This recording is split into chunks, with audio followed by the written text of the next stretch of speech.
Welcome back to the home studio. Welcome to episode 11 of the Stevie Richards Show. Wait, hold on a second. There's no subtitles below me. What's going on, James? Where are the subtitles at? Maddox is crying somewhere. He's bummed. Yeah. So what happened then? So I had subtitles. I give you an A for effort. Now James is going to be mad at you. Yeah. Trust me, I'm a taskmaster. What can I say? What are we doing today, Stevie? Well, first, yesterday, I did read the comment that you put up saying, I'm not that hard to understand, am I? And God, all the responses. So that is James commenting on that video where there were surprise subtitles in there. And I just got such a kick out of it. And Chris is a good sport. We sent him a funny video and he's, he got a good laugh out of it. But I do applaud Chris. The whole team here, all we do is try to be unique, to evolve, do things. Like the overhead camera shot I tried last week. There's hits and misses, but we're always going to try to improve that. Now, in this episode, we're going to talk about finishers. We're going to break down and analyze them. We're going to do a lot of smartboard stuff here, but also discuss different finishes. And if there's a person in professional wrestling history that knows about taking finishes, and I'm not being arrogant, it's quite the opposite. I am an expert at taking pro wrestling finishes. Mostly correctly. Mostly. In a future episode, we are talking about right to censor, and I mean, I can see the heartbreak when you were talking about the last ride when you took it from The Undertaker, but that is for a future episode. But before we get to the full thing, we'll do the plugs first. I can't be bothered doing my plugs straight away, so I'm actually weirdly going to do Stevie's. I know he's got the fitness channel, of course. The links are in. Yours right now first. Here we go. James has 2 books, excellent books, Owen, Hart, and The Rock. Possibly a third on some 50-some-year-old guy who still has a ponytail and doesn't have a clue, but that's pure speculation. So James has 2 excellent books. Check them out. Give them 5 stars on the reviews. Well, actually, now it might be 7 or 8. 5 stars is mediocre. So let me just clarify. Give him 7 stars. Well, your Meltzer, did you hear Dave Meltzer, the speculation with the 3rd book I was writing? Because if you heard it from him, then your facts might not be right. Oh, so Dave said it will happen? But plans change. Plans change, Stevie. So, unfortunately, Amazon have not adopted the 7-star plus rule for book reviews and anything else at the moment. But for the future, please bear in mind that I do want 7 stars for them. Stevie's plugs I'm going to do. So apart from the fitness channel, the behind-the-scenes channel as well that Stevie does, I'm actually going to do the plug for him as far as Stevie would like. If any budding prospective promoters or, current promoters are out there are doing seminars, because Stevie, as far as wrestling goes, he loves doing the teaching. He loves, of course, doing the analysing and seminar. And since this show has started, he's been getting a ton of interest with bookings and stuff like that. But particularly, he's looking for seminars as well. And it would also help if it's in the Florida area. That would work out. Well, for Florida, I would go anywhere pretty much, even England to come meet you, and then we can go hang out in the village and have some fish and chips. That would be a lot of fun. And also, I'll take you through a cardio workout, just a nice, light 60 to 75-minute cardio session. But, yeah, I really do, I get a lot of immense fulfillment out of teaching. I think people can see that. They comment on that. And I definitely want to leave knowledge for the next generation and beyond in the business. But you mentioned Florida. The reason why we say Florida, I live in Florida, but local travel enables me to bring the smartboard, and add another element. I literally want to run this like a school, with curriculum, all that stuff. You know me well enough to know by now, I'm a little bit obsessive when it comes to the details and the nuance, but also I do appreciate other people reaching out for seminars and other things. The internet or the virtual segment of that is also interesting because I can indeed basically share a Zoom call or one of these calls with a prospective wrestler or a fan that wants to learn more about the business and draw on the smartboard and then deliver that entire video to the person that paid for the session. That's just in my mind to maybe do that. So leave a comment below, let us know what you think.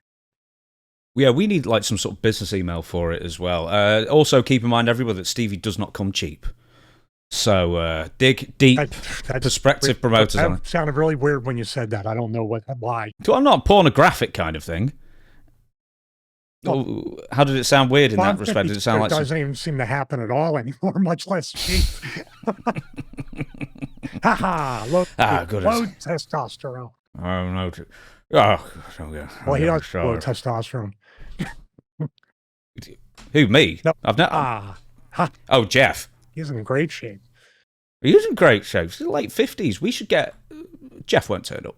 I've tried to get one Jeff guy on I always wanted to work.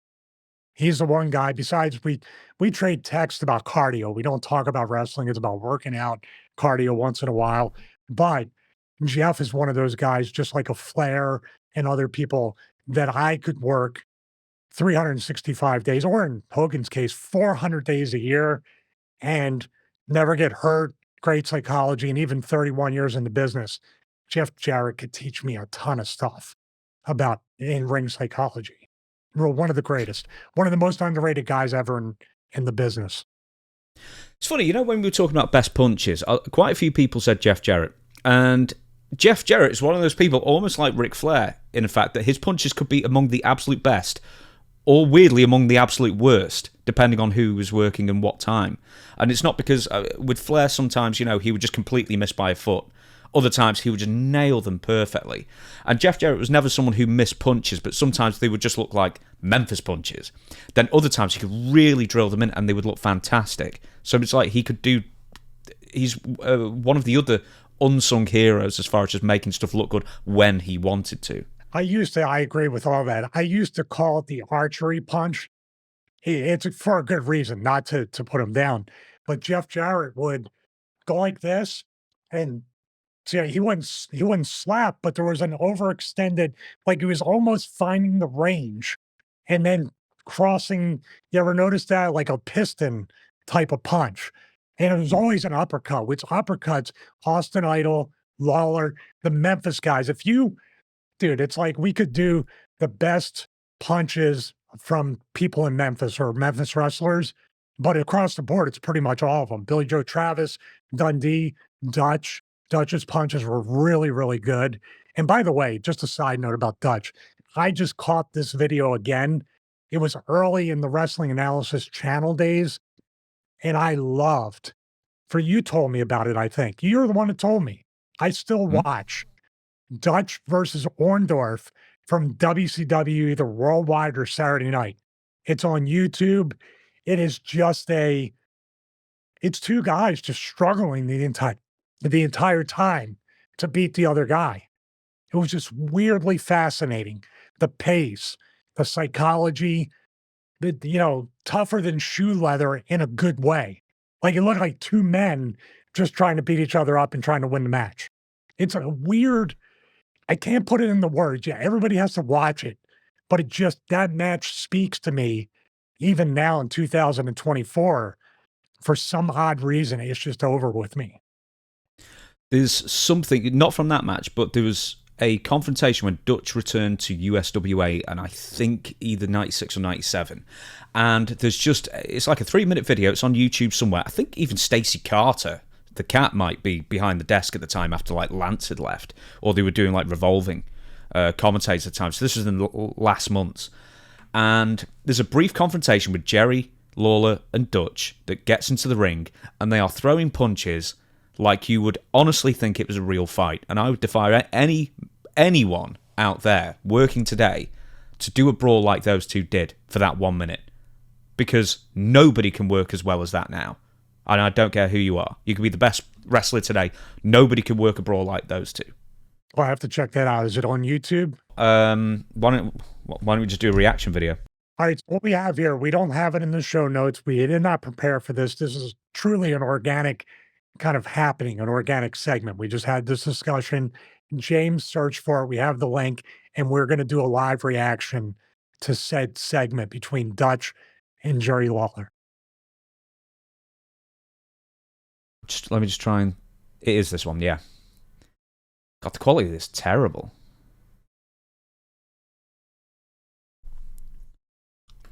Oh, it's a good thing Stacey wasn't corpsing, or else you might have got a little paintbrush. Old Randy Savage isn't about. He was great in Memphis as well, Randy. Oh, God. He was he was savage. That's where he got the name. He was like an animal. I'm not even saying like the Lexington promotion, because there's so little footage of that as well. Back that up for a second. I love the fact of two guys just trying to pie face and they're off. They're kind of off balance the entire time. You know what I mean? Like a real Yeah. fight.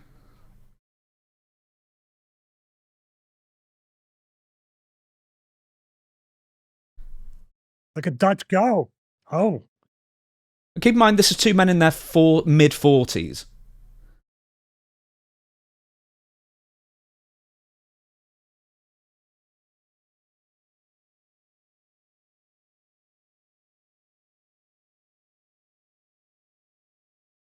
they're just grabbing by the hair, just dragging, now Yeah. whipping them. And all they're doing as well is just dragging each other to the floor. They're not slamming. They're not making it hokey. They're legitimately dragging each other to the floor. There's not one wrestling move in this. That bit. Just look at this bit where Dutch is pushed back and he slides. Oh, I just love that little bit. yeah, it's dangerous though. He's got cowboy boots on, I assume, or Yeah, boots. They're sliding. They're so. not like iron crepe soles like you would have with wrestling boots. But then again, if he was wearing wrestling boots and other things, it's like, okay, we know there's going to be. His Lawler came out with the robe, the crown, everything. It has very much like this is not planned. And for all we know, it really wasn't planned. Like, we're going to do some stuff or whatever. And if it gets heated, we're going to go. And that could be the extent of what it was. And let's just go with it. Because it was live every Saturday morning from the studio, right? It wasn't like a pre-recorded show, correct? No, they were live Saturday morning, and then they would do a night event show. Saturday night. Yeah. What I mean is that Saturday morning studio show was live each and every week. Saturday mornings, like 10 or 11 a.m., something like that. Yeah.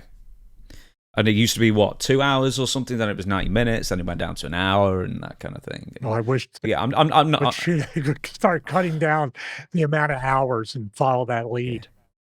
What do you okay, very briefly, because I know we're talking about finishers and everything, but what do you think about what's the ideal length for a wrestling show? Not just for you, but for the fans at large, because obviously we probably say, I don't know, 30 minutes, 60 minutes.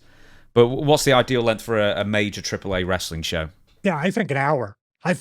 Like when you look back at the Attitude Era and you look at that hour of Raw before they even went to 2 hours, it was over before you knew it. And that's really the whole scope of what you want on an episodic TV show, one that doesn't have an off season, doesn't have the season finale, then they come back 3 months later. You have to deliver each and every week. So a 3-hour show requires 3 times as much creative energy, which means your creative energy is going to be, we can watch it from the shows today, right? The creative output and the creative quality is diminished because you're literally throwing everything out there. Then you have no ideas by whatever. You gotta rely on the Rumble to WrestleMania in WWE's case to kind of carry the entire year. Then you got your little things like the Rumble, which have a unique quality with who's going to show up, surprises. Won't be me, but and maybe other people. But if you have a 1-hour show and then your 3-hour pay-per-views once every 3 to 4 weeks, that's where you pay, in my estimation or my guess. I think those anything more than 2 hours should be a paywall. The 1 hour is the infomercial. Then your house shows and your pay-per-views is where we will get our money's worth. And that, according to a booking thing, we're the anticipation. You fork over your money, we're going to give you the payoff there. Simple. But in this day and age of devices, watch time, advertising, the more hours, the quantity is more important than the quality of the show. Do you remember when Nitro went 3 hours and then they started using that third hour as just an infomercial for the next 2 hours? And it's dragged. Dude, there were some people, I don't even know if they were joking or not, that were considering going 4 hours, 7 to 11. Who? I don't know. I don't think it was Eric or anybody, but they were considering like trying to roll the entire nighttime viewing audience. It's like if this was WCW, it's no wonder their pay-per-views for the most part were terrible. Because I mean, I still say that with Raw as well. It's like it's a 3-hour show every single week. So then why would you have paid $50 or whatever it was for another 3-hour show? AJ Styles used to sing a song at TNA that would be like, kind of like, why pay, get it for free? Why pay, get it for free? We're going to give it away. He would do some silly song because they literally would do, TNA was bad at this and so was WCW. WWE used to be able to do this somehow. I don't know. They just had a magic way of not making it seem like they were just kind of like beating the dead horse. But what I'm talking about is you'd have a big pay-per-view match on Sunday. Then on Nitro or at the taping for TNA, you would do the same exact match again. So that's where AJ used to sing the song because why am I paying for it if they're going to do it the next night? And that was almost, do you remember that? Almost every single time, the rematch would be the next day. Mm-hmm. Chris, did you put a subtitle when he went, was that under there? And did you stick the subtitle for 10 seconds? I said as a joke, if you had said as the last word of crap on that clip, and then it stuck with me for 10 seconds, that would be the thumbnail. The crap. You said a different word. Well, I got it. My wife said, don't curse so much. My South Philly Italian language. Yeah. Okay, so next on our agenda is going to be a list of WWE wrestlers' finishing maneuvers. Now, Stevie was the driver of this episode's subject, talking about finishers, analysing those, but then I sort of threw this in, well, you know, you may have taken a finisher once or twice in your wrestling career, Stevie, and you're smiling as you say that, because you were describing that before as like, I'm an expert in taking finishers, let me tell you. And I thought it'd be nice to know what hurt most to least, what was the easiest to take, what was the most difficult to take. And I've got a whole list of them as well. And we're going to be doing finishers, wrestlers from the Attitude Era. I've sort of stretched out slightly to include 2002 as well. By the way, thank you for saying this was my idea. In the event that these views do not go well, it's all on me. Okay. It was my idea then. No, it's my idea. I'll take full. But if it does very well, I will give you credit for it. That's fine then. We'll share the blame. I buy you and share the credit. Kind of thing, right? No, yeah. Right then. So I've split these finishers up into 5 different categories. The last one's ridiculous. But the other 4 are going to be like slamming and dropping moves. So basically the high impact moves. Then we've got high flying moves, striking moves, submissions, and then we've got some silly moves at the end as well. Slamming moves. And one thing I had to ask you before we started, because I know you never had a match with him, but you have taken his finisher, is the Stone Cold Stunner. Yes, I have. I took a very terrible Stone Cold Stunner. Yeah, the finish is up there. Stone Cold Stunner, one of the most over finishes, right up there with the Hogan leg drop. But I did take it just in a post-match type thing or a post-segment type of brawl where Austin ran into the ring and gave everybody stunners. This was during the Right to Censor era. I did not take a great stunner. I even took a couple stunners actually on a house show with him and Jericho. They wanted me to drink the beer, kicked me in the stomach, gave me the stunner there. The stunner I took on TV, I was trying to roll out. It was one of those things, like I said, during that time with the extra weight, the personal stuff, and whatever we're going to talk about during the Right to Censor 2-episode series that we have in the future, it was just like you ever get in a point where everything just goes wrong no matter what. You're just not in that rhythm. So I took the stunner fine, and I was supposed to roll out. I rolled out, and there's the ring post. So I couldn't get out of the ring. I thought I'd roll out and just kind of take the floor bump. No. And Austin's looking at me like, you dumb F, what are you doing? And I was just like, oh, it's just another week with a 262-pound botchaholic or botch expert. And then I just felt terrible. And that's one of those things when you go to the back, just like the Undertaker last ride, you go to the back and they're kind of quiet. They shake your hand, but there's no words exchanged. It's like, Okay. All right. I got heat. I know it. And I deserve it right now. Did I even explain in the intro we're doing it from most painful to least painful? I just said we were ranking them. Sorry, I meant so I'm sorry. this is good. It's right in front of me. You didn't say it, but I should have known. So as far as that's the least painful. That is not a painful move to take. It's a stunner. You can either just stand up, take the big Scott Hall bump, or you can drop to your knees. He's got you nice and tight as long as there's not space. And that's your thing. Steve's gripping it. Great. Steve's got you. You know what I mean? He's a strong dude. If there's space there, you're going to get jaw jacked, but it's still not going to be. You literally have to have your mouth open, space, and come down and bite your own tongue for it to hurt. For a future thing, we need to have who took the Stone Cold Stunner the best. And if Sergeant Slaughter isn't number one, then you and I need to go into some deep discussion. I think, you know what? I'll give you a little teaser right now that will get people talking. Rock took the worst one. Awful. Hated it when he did that. And it was always for a joke. Yeah. It was a case of beer on it or something. This, boom, you know. Yeah. He took almost as bad as Sami Zayn took Sid's power bomb, where he got up and threw himself over the top rope. Oh, yeah, I saw it. I was going to say, Kurt Angle took a good one. Scott Hall took a good one. Rhino, I think, took a good one that people don't remember very much. What about But he took a really good one. Okay, that was brilliant. That was brilliant. It's a stunner. You look stunned. Yeah, the Vince one was so bad it was good. How's that? Well, he's sort of, he's just the most uncoordinated person. We need to have a top video of the worst. Linda has got to be the worst, apart from The Rock. As far as people who knew what they were doing, The Rock's is the worst. Okay, but that's going to be for a future video.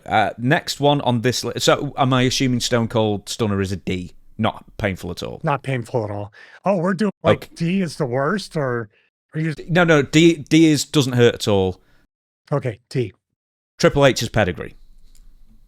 I would call that a D. I'm not a fan of face bumps. I took it from China, not Triple H. So I took it from so you've never taken a Triple H one? Never taken a Triple H one. But I will say this, Triple H's early pedigrees, man, they were rough. The one on Marty Champagne or whatever, Marty, first name Sham, last name Payne. He was friends with the Hardys. Marty, he's the one that took it like a pile driver straight down. Remember that? Yeah. That's him. I forget his last name now. But Hunter used to hold on and drop down. And that could be an issue for people with shoulder, neck issues, stuff like that. It's pretty easy because what you do is you pretty much reverse. You don't tuck your chin. You put the back of your head in his crotch area to create the space for the pedigree. I took it from China. She let go, which was great. He started to let go in later years. And I think it looks better because you can jump, kind of go back on an angle, and you both come down at the same time. So as far as hurting, it doesn't hurt unless you take it wrong and you plant your own head. So with China, we're saying D again? I'd say a D on both. China was very green. Some of her stuff was very weak looking. The pedigree, obviously, she had it because she was with Triple H at the time, but it didn't hurt, but it was a little rougher than I would assume Hunter's would be, because he would have you grip pretty good, jump up pretty high, and then he could let you go. China's was basically kind of go down, don't leave your feet, and then she would just pancake you. I've got a theory that the first person to, I might be wrong here, but the first person to sort of do the newer version of the pedigree was Kane, because he would let his arms go, or Triple H would let Kane's arms go, but he also land on one knee as well, so he'd never do a flat forward bump. That was my DDT bump. I'd always throw my knee out because I take horrible face bumps. So I'd plant my head a little bit, but my knee would come into play because this part, the chest and something about face and chest bumps I've never ever liked because I'm pretty skinny and Glenn's a big guy, so I don't know. But I think what you just said about doing it to people like Kane, Big Show, other bigger guys, Taker, letting go is better because they're so huge. I don't think he could really hold the grip for the entire time because they're so wide. that's probably what he had to do to make an adjustment. So we're going to go on choke slams now. Big Show's, Kane's, and Undertaker's. Who gave you their choke slams and ranking from there? Well, I got the choke slam from Big Show many times. I got the choke slam from Kane a few times. I've never gotten a choke slam from Taker. It's all essentially the same thing. The thing that makes people pop more than anything is that big slap on the chest when they grip and then slide it up and grip like that. Glenn's was really good because he had the glove. So when he did the thing, it would make that big slap sound like he called it goozle. He would goozle you like that. Um, the cadence of the move is always different, and the way guys did it. Big Show, he could choke slam you like 911 for real if you wanted to. He would grab you, then put the hand on the butt or the back, and when he would lift up, he'd hold with that left hand, and then it would be like almost like a rock bottom bump where he would kind of turn you or bring you down. Kane's choke slam developed from grabbing the tights and stuff after he goozled, pick up, and kind of land you with the hand on the back or the butt. But then Glenn started doing that one-handed one on Christian, and then even guys like me, where he would come up and kind of slam dunk you, which then I'd give Big Show's probably a C. I would give Glenn's, depending upon how hard he threw you, maybe a C plus or a B minus, somewhere between there, if we're doing that. We'll say a B. We need to get something. It hurt a little bit more at times because Glenn he'd dunk you. And I was tight with Glenn, which means he would throw me even harder because that's how wrestling works. Friends try to hurt each other more than you would an enemy. It's just really weird. Taker, I would say probably a C. The choke slam bump in itself is a very, very, like, it knocks the wind out of you. It's about as real of a bump as you can take safely. That's going to knock the wind out of you. That's going to be very impactful. And obviously, when someone's 7 feet or more, you're coming from almost the top of the cage kind of height with that. Now, next one is going to be the last ride. Now, Stevie does go in depth about the last rides he took from The Undertaker in a future episode regarding right to censor. So we'll sort of save the story of that, but purely from just how much taking one hurts, where does it rank? It doesn't hurt at all. I mean, The Undertaker in general, it takes pride. He said that about the Hogan segment with the tombstone. He takes great pride in taking care of an opponent, of not hurting an opponent. Obviously, it's a scary bump to take because the first part is, and I didn't have enough core strength, you need to sit up as much as possible and almost overshoot Taker to the crowd, if you know what I mean. You have to get your head positioned where you're literally looking over him. And then when he grabs you and shoot, like his strength, he's overhead pressing you. You could try to push on top of his head, which most guys do, but he's still literally overhead pressing you. And when you're that high and you're looking at the skybox at the suites, and then you got to go backwards. It's terrifying if you're not used to it. But if there was a guy that could give it to you that you should trust, it would be Taker. So I would say probably right up there with the choke slam, a C. It hurts, but only because of the bump, not because of the person giving it to you. Have you ever taken a tombstone? Now, I know because this is going to be a multi-part thing, we're going to do ECW and then later WWE Ruthless Aggression era, etc. So we're not going to do That's Incredible, just Incredible's version of the tombstone. But from like Kane or Undertaker, I don't know if you ever took a tombstone. Can you rank those? Never took it. But I would say there would be a guy, Taker and Kane, that I would trust more than anything. Then you got the version of Owen Hart, which is not the version to do, which is to sit out one. But I would call that a D. Hogan would call it an S, but I would call it a D. Call my family, brother. Let's go. Call my wife and kid. Next one, the 3D.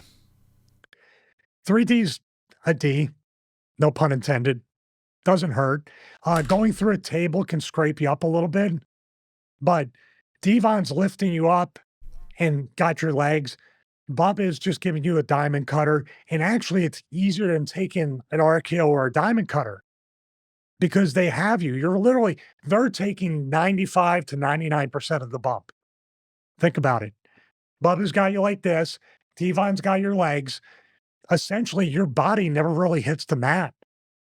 What about the other version of the 3D, where it's Jim Ross always called it a 3D when he called it, but it was, into the backdrop, into the sort of neck breaker back thing. in the neck breaker?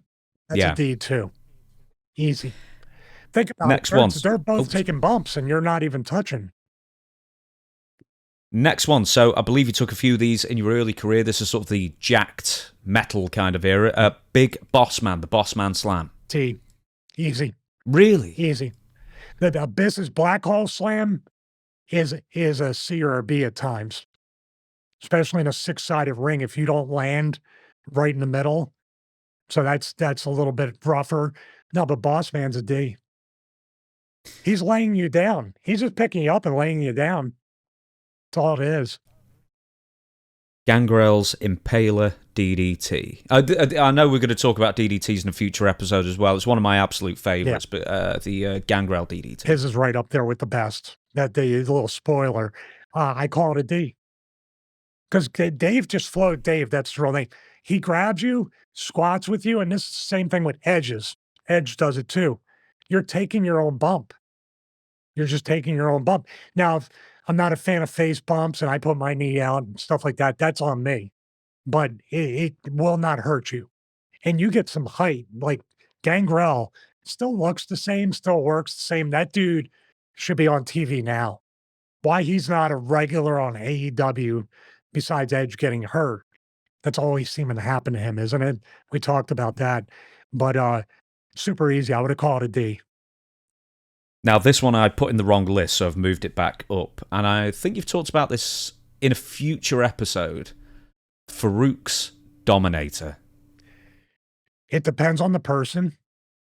Depends on the person. Like I do not take great face bumps and I cannot backflip. That's a deadly combination for the Dominator. I think they called it. Well, that's what Lashley used to use too. I like Lashley's because Lashley grabs you and kind of does that. Ron is so strong. It's just like boom, boom, like spine buster he does. I call it probably a C that it knocks the wind out of you, but doesn't hurt you. It's not like you're landing on your head or you're just basically coming down chest, maybe side of your face, mostly chest, stomach, and knees. But I would call it a C. We need to get some B's, A's, and S's in this thing at some point. I hope there's a couple in here that, I mean, in a way, I hope there isn't, if you know what I'm saying. Yeah. Next one is Bradshaw's Powerbomb. Never took it, but I would call it a B. Just from everybody else's reaction. Everybody else's reaction and just the torque of coming down. You sit up, and then it's the whiplash effect of coming straight down into the power bomb from there. By the way, I saw JBL's in TNA, JBL's at GCW, and what's going on there? We might have to do an episode on is WWE buying everybody? Like, it's kind of like they're doing Forbidden Door better than AEW's doing it. It's crazy. Well, he's not a full-time, I'm sure he's got a Legends contract or a Nostalgic contract, as apparently they're called now. I figure he's figured in like that. One of the Creed brothers did the Bloodsport stuff too, right? Yeah, they're letting people do that. I think Shayna Baszler did one of the Bloodsports as well recently. Man, I don't know. We might have to debate that because JBL is one thing, being just a commentator, not an active wrestler, but you have your active wrestlers being put in a kind of a half-shoot situation, and this is a company that's paying out pretty good on their talent. It's very strange. The next one is Hardcore Holly's Alabama Slam. A B. A B, but I have no problem ever taking it from Bob. You just got to tuck your chin. That's the whiplash. That right up there was with the Bradshaw powerbomb type thing. It's going to knock the wind out of you. You tuck your chin, you're going to be fine. But if you're coming back, say I get in the ring tomorrow and I work Bob, one of my favorite opponents, one of my favorite people outside the ring as well, fellow animal lover, all that stuff.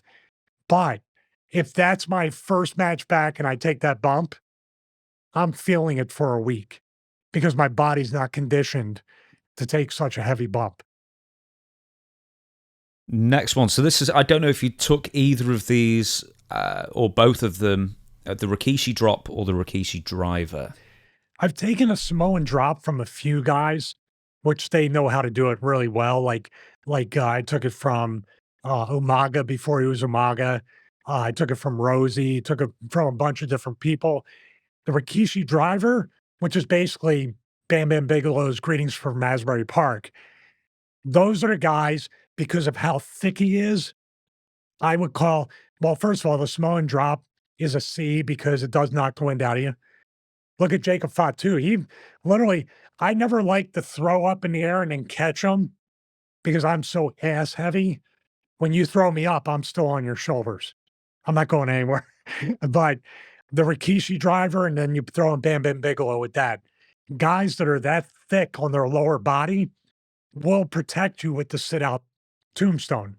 That's why Owen and Austin, it happened because Owen's not a small guy, but you could literally have the head this far off the mat. And then you add in long hair.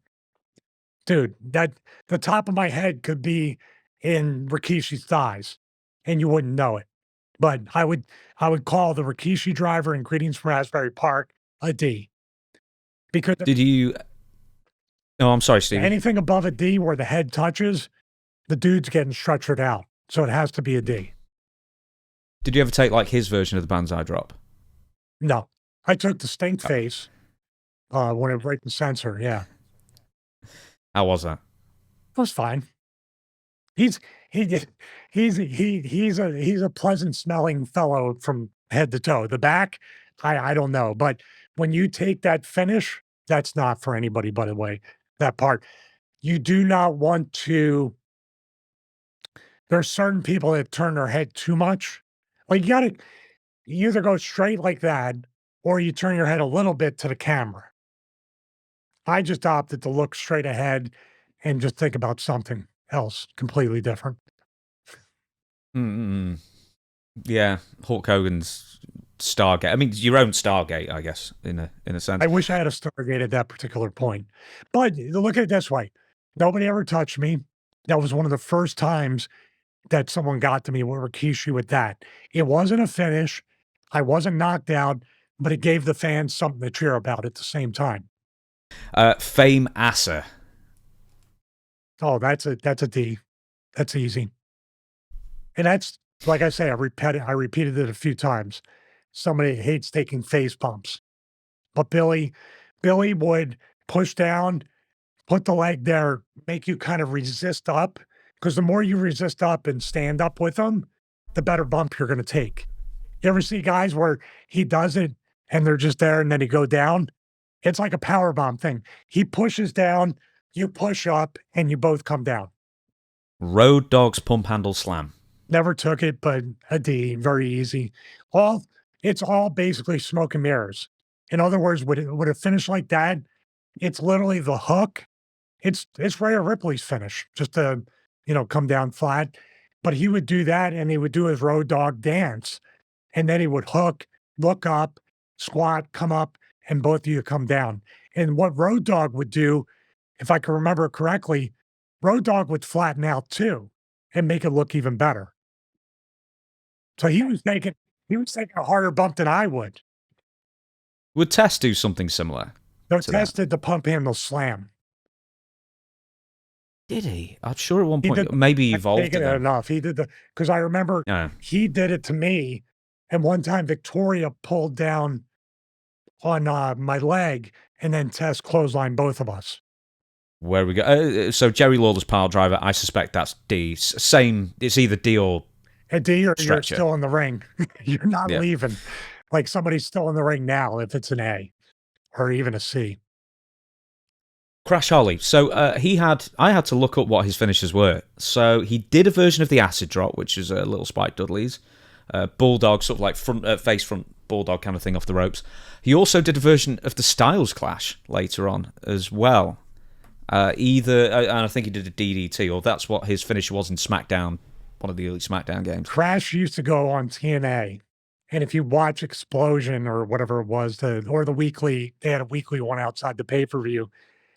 he would do everything he could to rib me on there. He would scream Richards before he hit something, and he called it something besides Styles. He named it after me, but he named it after me as if he were burying me. I forget the name. The acid drop, I took that many a times in WWE. That's an easy move to take.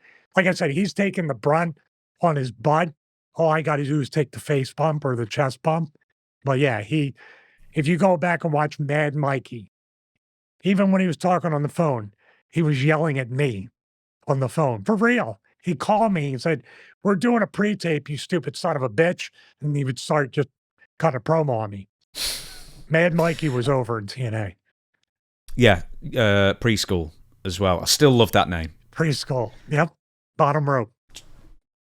So, well, we'll call that D then, I guess. Michinoku Driver. Depending upon who it is and who you're doing it to. Should we put that, because we haven't got an A yet, because it's obviously injured people, and it does seem that a lot of smaller people do have the Michinoku Driver as their finish as well. That could be potentially an A. I would say an A with an asterisk. An A with an asterisk. So did you never take it from Taka then? Because I know you wrestled Taka a good few times. I don't think I ever took it from Taka. I've wrestled him a few times on Jack the Metal. If I took it once from him, it was probably, again, first of all, Taka never hurt anybody with it. So there was precedent there. Second of all, with Taka, at that stage, I was literally in WWE for less than a year. So I was probably not in a position. That's if I had taken it, and I don't recall, but if I had taken it, you're at a point where you just want to impress everybody, and you don't want to be a problem. Next one is the Albert Bomb, Prince Albert, or A-Train for newer fans, I guess. That's like the double-handed choke slam into the sit-out power. Yeah, it used to be called the Baldo Bomb, I think, at one point. Yeah. And then Pete Gas had the gas mask where he would kind of full Nelson you and end up in the same thing. It's a D, easy. These kinds of finishes, James and everybody out there, when the bigger guy is landing on his butt or taking the brunt, or the 3D, when two big guys are taking the brunt of the bump, they're super easy. Sometimes your body never even touches the mat in these kinds of situations. Now, I put Randy Orton. We're not going to do the RKO because we'll save that for the Ruthless Aggression era, like we will for the F5 as well. But he had an original finisher, which was a German suplex into a Uranagi. I don't remember if you took it or if you ever took it, or what finisher he even had when you were working with him in dark matches in 2001. Well, we had the Raw match. We didn't have any dark matches or anything like that. Just the debut match, that was it. Randy's one of the guys that I didn't have the benefit of working a loop of house shows against. Like Batista and other people that were brand new, Boogeyman, other people, I worked a lot of house shows against them. Randy was literally, met him that day. He debuted that night. It was in the Meadowlands, I believe, and we had our match. So I'm not familiar with this. This is an OVW finish, I assume? I'm figuring so, but I've got you wrestling Randy Orton, defeating you on a dark match, Sunday Night Heat, November 2001. And then you also teamed with Rico a couple of times you teamed with Tommy Dreamer a couple of times to defeat Randy Orton and Rico Constantino. That's in 2001. Another one, dark match, Randy Orton and Ron Waterman versus Rico and Stephen Richards as well. I do remember the Ron Waterman match. Ron was somebody that they had a lot of high hopes for. He had like a Randy Couture type look to him with dyed blonde hair. Your memory's better than mine. I don't recall. I never took an RKO from. If I could remember, Rico probably took the finish. And if it was this, I do not remember it. But it sounds very convoluted. A German suplex into a Uranagi. Yeah, it was. Going back to chest, then you got to go chest to chest. Oh, yeah. I wonder they nixed it because that's also one of the criteria for a good finish. This is way too complex to really even understand, much less the number one thing, which is a spoiler. He can't do that to everybody. That's number one thing. Next one, Twist of Fate, depending on who's giving it. I don't know. Yeah, Jeff and Matt. I don't know if there's any difference between the two. No, No difference. I will say this though, that Jeff can get, a little bit sloppier with certain moves than Matt. Matt had much cleaner, but then Jeff was a lot more exciting because he was like that thing outside the car dealerships waving around. His body was like Gumby. Uh, Equally fine. And like I said, it's all in the presentation. And then the twist, the over. It's essentially like a shake, rattle, and roll into a diamond cutter. That's all it is. But extra presentation on it. D or C? What's that? D or C? Oh, I'm sorry. I would say a C. Just because it kind of knocks the wind out of you.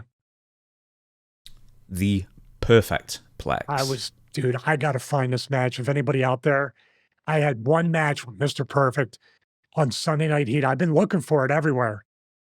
Dude, he was, man, for one match, that's like goosebumps, like the Slaughter match. Get in the ring with Mr. Perfect. And the best part was, this is my favorite part. We'll get to the perfect plex. He said to me, I go, hey, man, I really want to be able to be a heel. I said something to him like, I don't want to disrespect you, but I kind of, in a heel way out there, I want to disrespect you. And then obviously you can take it right back and do whatever. Dude, he let me, I roughed him up in the corner. I chopped him, did whatever. And I put my hand on his chin and I said, do you know who you're in the ring with? You're in the ring with Stevie Ray. I did the Mr. Perfect. Do you know who you're in the ring with? And I was like a little kid out there with him when I did that. And he did it to me. And my face, he had me scrunched. I was smiling. It's like Dean Ambrose with the snake on him. I couldn't help it, dude. I couldn't help it. It was like right here. And then I did the thing with him. And then the finish was literally off the ropes, backdrop. And I said to him, like, I'm going to try to take this a little differently than anybody else. Cause I was like, dude, I was like 195. So I was very, very light. He hooked me. When he hooked me and hooked me there, the way I posted off his knee, for some reason, he was like, dude, that was like the best perfect plex anyone's ever took, which I was like, I get to the point where when he said that, and it's such a Mark thing to be, but when you grow up watching somebody like Kurt Hennig and you get in the ring and he's every bit like this, light, easy, gets it. You can feel the poise and the presence in the ring, and you're sharing a ring with this dude and you're getting heat on him and he's letting you do all this stuff. And then he's given like a million perfect plexes, but then he tells you, and he might be BSing me, but I didn't care, dude. He didn't have to give me like, he found me and gave me the compliment. It's like, dude, that was such a great play. That was one of the best ones, if not the best one anyone's ever took. And I was like, and he's a ribber. I knew he's a ribber, but the way he said it, I was like, man, that was like, just, that's a bucket list thing. I can't say enough of that. There's very few times Slaughter, him, Flair, when you're in the ring with a true professional that knows what they're doing, and it's the way a match should work, and you come out of the ring, you're not even banged up. Like, I could do this 7 times a week. That's man, thank you for bringing that up, because that's a memory that, like, one of the, I don't watch a whole lot of my matches, but if I could find that match, I would sit down and watch that and be like, that would induce memories that just have positive memories.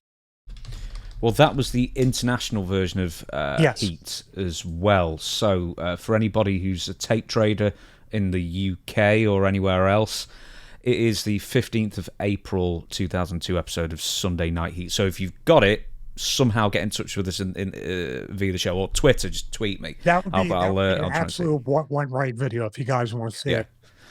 Well, do you know what I want us to do at some point as well? Wrestling different legends, how worthy, Ric Flair, Sergeant Slaughter, Mr. Perfect, Randy Savage, which he wrestled in WCW. I don't know how many people know as well. And there'll be some squashed on the night of upsets. So I don't even know the story. Salt Lake City, Utah, the infamous night of upsets. Every underneath guy was going over on stars, and I didn't. And I actually said I shouldn't because I wanted to stand out. Right, you need to. We have to save that for a future episode. Okay. But Savage, Slaughter, Flair, Perfect, any more as well. We'll get to it. I take it Perfect Plex was a D because it's Mr. Perfect. We've got a few more. Then we go into the high flying moves. So we've done Twist of Fate. Bookend, Booker T's version of the Uranagi. So it's basically a rock bottom. But I remember I took this Insurrection 2002, the hardcore title match over in England before the plane ride from hell. By the way, yes. So I would call this probably a C because he's there with everything. He came down and I made sure I folded on it, so it was on me. So it's gonna knock the wind out of you. Rockies too, he's coming down with you and kinda it's like dropping a heavy elbow or splash type of feeling on your chest. Super easy though. Going doesn't hurt you. Not I think C is basically knocking the wind out of you or taking the air out of your sails type of bump. I think A should be potential injury or concussion or whatever. B should be very difficult or you really feel it. C should be that, and then D is nothing. Definitely the original finisher is a definite B. What was that? With the German suplex. Just too complex. We've got three more. So this is a bit more nebulous, really, because a lot of people had it, including The Godfather, Goodfather, Tommy Dreamer. Other people had this as well, the Death Valley Driver.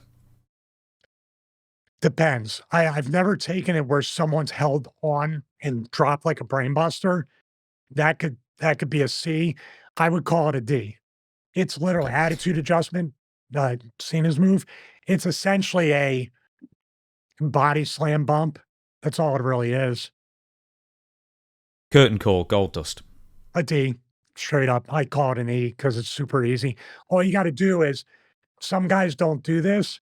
When he hooks you like that on the jump, it's extremely hard. So what you need to do, well, it's what Hogan did on the tombstone. He probably thought he was taking curtain call. You need to grab his shoulder because your body's coming up like this. This is the post, like on his shoulder, grabbing his neck. And then when you come up, you land and you flat bump. That's all it is. Very easy. Jericho's Lion Salts, aka the Asai Moon Salts, aka the Quebrada. I'd call it a D. He doesn't Really?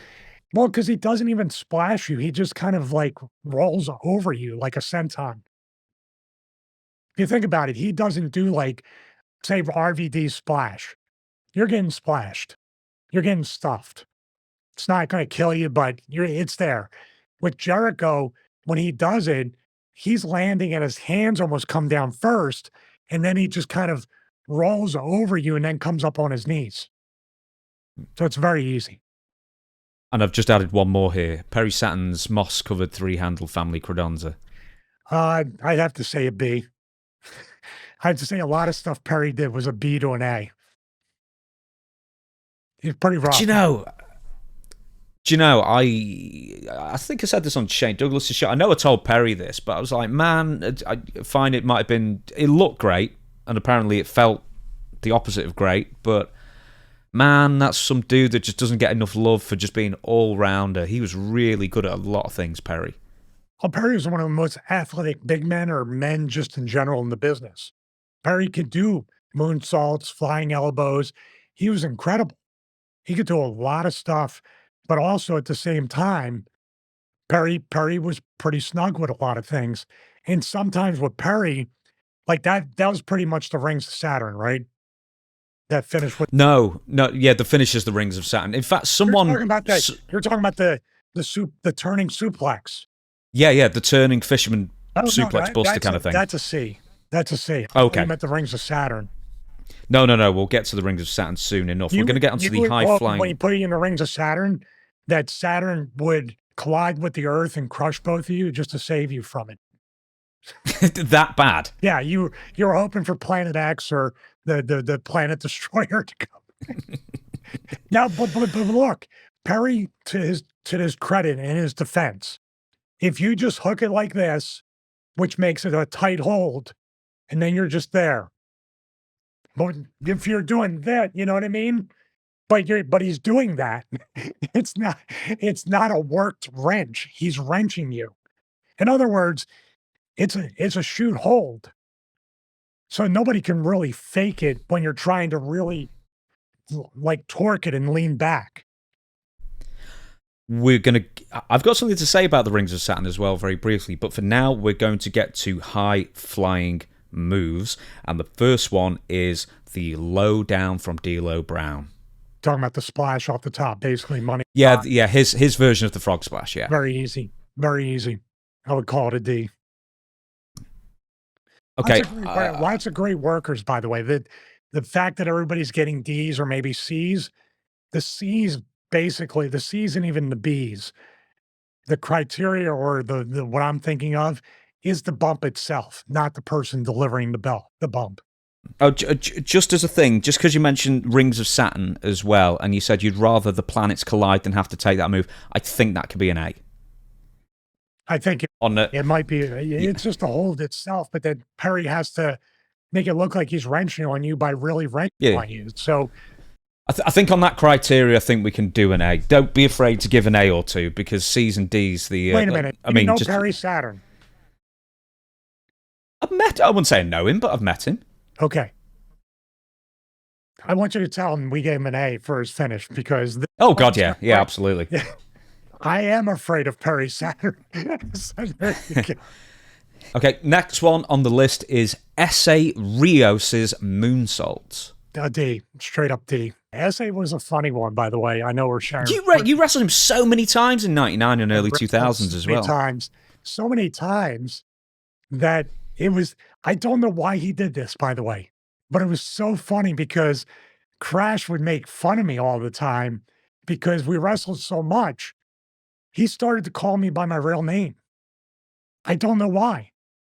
He's like, Michael, come here. Michael, come here. Michael, Michael, look at this spot, Michael. He would, before everything he would say, even if it was like a string of statements as we're looking at each other, like if he walked away and came back and called me Michael, that's one thing. But he would say within the whole thought, Michael, come here for a second. Hey, Michael, I have this spot. Michael, like, but that be like a string. So Crash would always make fun of me to go, hey, he'd scream across the cater, hey, Mecca, come here, Mecca. Come here, Micah. Jeez. That's the things I miss about the business. I never asked him. Maybe you can ask him if you ever interview him. And how did he find my real name out? I'll never know. Lita's moonsault, I forgot to put that in. But I take it if you took one from S.A. Rios, you probably took one from Lita at some point in 2000. I did, easy. Right, this isn't high flying, but I mean, I guess for a big man, he's not going to come off the top rope, but I thought I'd mention it anyway. Viscera's splash, or the kick out of the feet kind of sit down thing that he'd do. I call it a C, which I think, by the way, with the reputation he had as Mabel with The Undertaker and breaking his face and hurting guys, the Viscera or Big Daddy V days and all that stuff, he was one of the best workers, not just for a big man. Light, easy, could move, and also you saw like Batista and other guys getting up easier for a body slam than I would. Man, you talk about a guy severely underrated. Like I sometimes have to remember, like he's passed away. Like he's one of those guys that like should still be doing something today. Amazing worker. Now I forgot Thrasher's finisher, but I remember Mosh's. It was the mosh pit. Well, they did the leg drop. They did like the America's Most Wanted had their finish, but they would do a power bomb in the leg drop. Remember that? That's it. Yeah. It was called the mosh pit or something or like that. Yeah. Well, Mosh's was like a bombs away. I think he basically sat down on you while you were. He would do the. Yeah. But as a team, they would do that, and I've taken that. I've taken the power bomb and the leg drop. Easy. Now I'll put Perry Saturn in again. Perry Saturn's elbow. I call that a C. You got to think about elbow. They're taking more pressure on their hips, more impact on the hips. We talked about Savage. Hell, he did that in that ring every single day. Man. But yeah, I'd call it a C just because with an elbow off the top rope, you have to still connect with the chest and knock the wind out to some degree. I should have really put the low down with the next two. Eddie Guerrero's frog splash. Easy for me to say. I call it a C. Very easy. RVD's frog splash. I'd call that maybe between a C and a B. What was the criteria again? Now, you don't get injured from Robs, obviously. What was the criteria again for a B versus a C? Painful. Well, I mean, it's not difficult to get into. It's a C. That was the B meant that it's a difficult move to take or pull off kind of thing, right? No. I think just basically as far as pain or knocking you out or potential to hurt, just basically hurt. I mean, A would be potential for concussion, injury, and you could barely get out of it without being hurt. No. I mean, there's guys that doesn't have to be their finish to do that. I'll say this about Rob. With that, Mr. Perfect, once again, give him credit. I used to watch Mr. Perfect sit up a little bit on the splashes. That's the key. If you got your back right there, and you don't do it much. You don't sit all the way up because then he's off and he might hit his elbow against your face or something. But if you just come up a little bit and brace, and then you both kind of splash down, it works out very well. Next one, Grandmaster Sexay's leg drop. Easy. D. Not one of my favorite people to ever talk a match over with or deal with, but he was smooth as anything in the ring. Val Venus's money shot.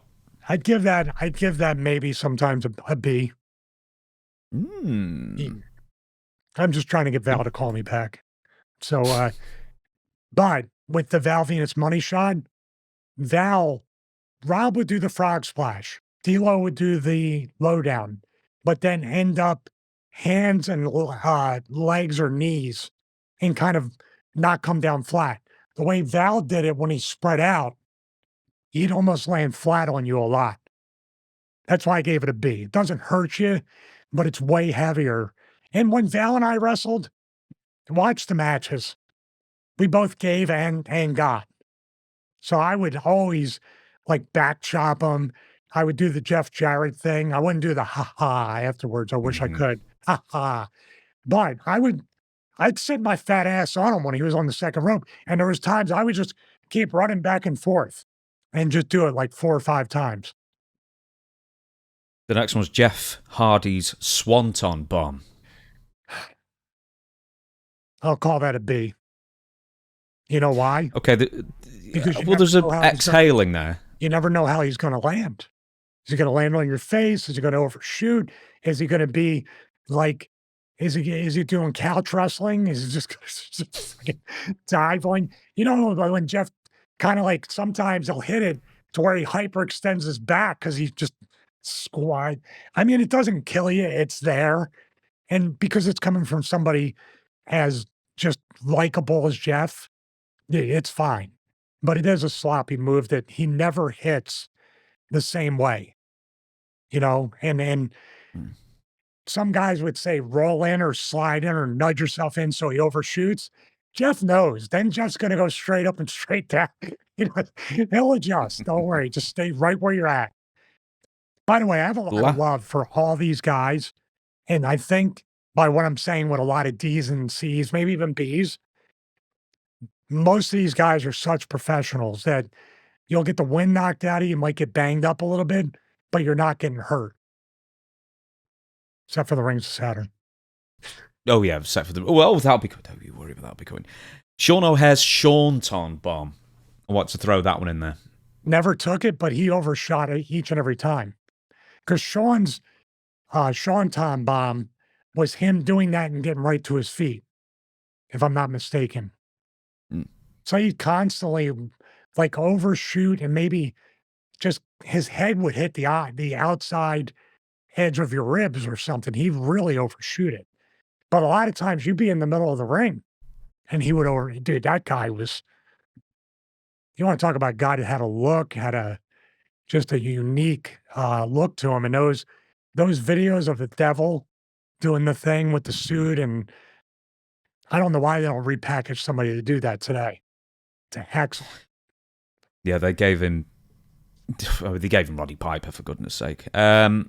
Just one more thing, just because I was thinking about it. I know it's not his finisher, but Bubba Ray's Senton Bomb.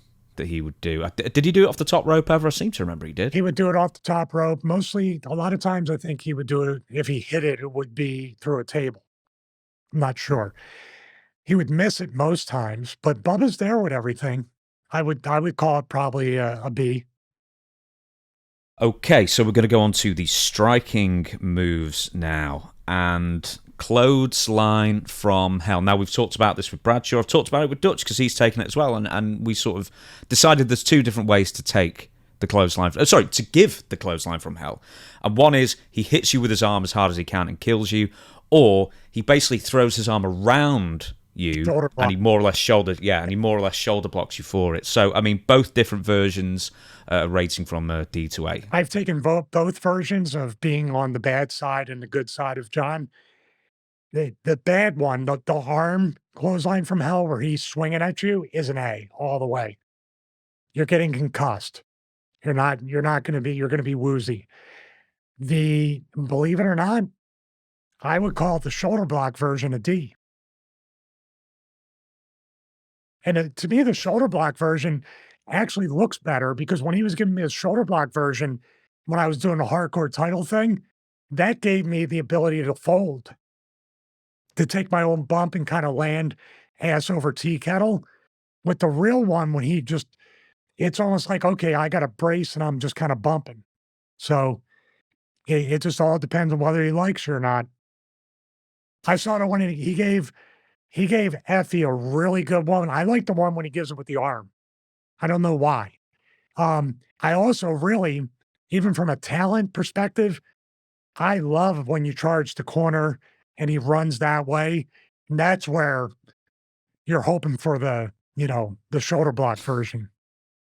So I sort of just put whatever Steve Blackman did. I think it was a scissors kick. Was that his finisher? Or I don't know if it was his finisher or one of his moves. I think it was. I've wrestled him a couple times, but I can't recall. And he won over in that match. So I do think it definitely was a kick, but I think it was a scissor kick. So I also put another one as a striking one, the K-Quick forearm. Because he used to do almost like a Tito Santana kind of spinning one off the ropes. Well, he still does it for his comeback right now. When I wrestled him, I was right to censor. He did the gourd buster off the second rope, or a gourd buster. And I took it like ass. It was awful. Where Bubba came up to me after me, he goes, I saw the finish. Why?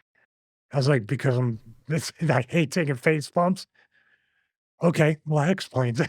So, yeah, I don't know what is this finish? His finish is the axe kick. Oh, is it? Oh, yeah, because I've actually got Booker T's axe kick as well. So, okay, kick too, because he would axe kick and then sort of like spin like a cylinder in midair. Remember? It's one of the people I can never remember what his finisher is. Okay, so if we go on the axe kick, because that is also a strike, where does that rank for you? Oh, I mean, it's one of those things you don't see coming, but you got to just kind of tighten up and then take it and take the face bump. I would say it's probably a D. He's just touching you with the back of his knee, the back of his thigh, his hamstring, and his calf. Not really getting kicked. It's just a famouser without the posting part. What about Booker T's version of the axe kick? Because that used to be one of his finishers for a while. I'd call it a D. You're not getting a wind knocked out of you. You're not getting concussed with it. He's literally just, like I said, it's like a clothesline to the back of the neck. Not really anything like you not seeing it coming. The timing of it can make it a really awkward looking bump, but the move itself is fine. Now, I've written here Maven's cancer cure and drop kick. Right, okay. The reason is I've put it that way is because at some point, because that was the best thing that Maven did was a drop kick. He did the backflips kind of version, got a good height on it and everything. But the commentators would go so overboard that how great the drop kick was every single week. It became a running meme at the time. Whereas like Maven's drop kick is so good it could da-da-da-da-da-da. And then the penultimate one is Maven's drop kick could cure cancer. So that somehow became Maven's cancer curing drop kick. But we'll use that as far as I'm not sure if it's a finisher. It might have been his finisher at one point. No, But or at least against me. By the way, if Big Pharma or the government hears that, protect Maven at all costs. Hmm. They don't want anybody in their pocketbook. oh god, No, his was the at least to me when I took it, it was literally you do a corner spot, come out, face him, and he would jump into a spinning tornado DDT. Like he wouldn't grab you, he would jump and turn in midair with it. It just once okay, again, as far as finishers, it was hard for me to take and hard for a lot of other people. So I think they went back to the drop kick. okay. Then so for both of those, the DDT and the dropkick, where do they rank? These. Both these. Okay, and one more thing that I added at the end, Road Dogg's punches, which was always more of a setup to the finisher, I know, but I thought we'd throw those in Triple D. Easy. Never touch it. even with the forearm to the head, because No, that's a half a rubber mallet, but he's not punching through you. It's like it's just tapping you. I've taken that before, and it's very, very easy. I would call it like, dude, he's an Armstrong for God's sake. He's wrestled throughout Memphis and everywhere else in the South. The Armstrongs can all throw punches, both fake and real, from what I heard. So now we're getting onto the submissions now, and we're going with the Walls of Jericho. But when he was in the WWF, because obviously he wasn't working with cruiserweights anywhere near as much, he would do more of a Boston Crab than the Lion Tamer version of it. So, but because you were lighter at the time for the most part, which one did you take? I took the standard one. I took the Walls of Jericho. The Lion Tamer might have been easier because I'm not very flexible that way. The Lion Tamer is essentially just you're upside down, your shoulders planted, and you're turned towards the camera. It looks like a much more because your legs are back too. But the Lion Tamer, I think, is a smoother, less shoot version of it. But I took the Walls of Jericho a couple times off him. Half crab. Half crab's Well, weak. hang on. We didn't do the sorry. for pain.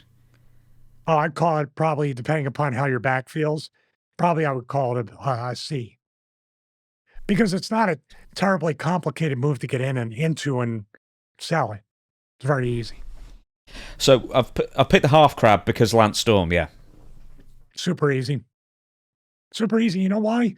Because the half crab, it's easier because your whole back's not wrenched. It's more your hip. And what Lance would do is get your foot under here and lock it, and then grip your knee or your thigh and really torque back. But he wasn't going anywhere. He's literally just kind of bending your knee. So you should probably do some kind of stretches because your hamstring's going to knot up on you. You know, you're going to get some cramps.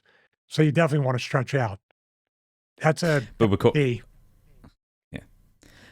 Crippler crossface. Now I'm assuming you've taken it at least once at some point. Only once against Chris. I was running for my life the entire match.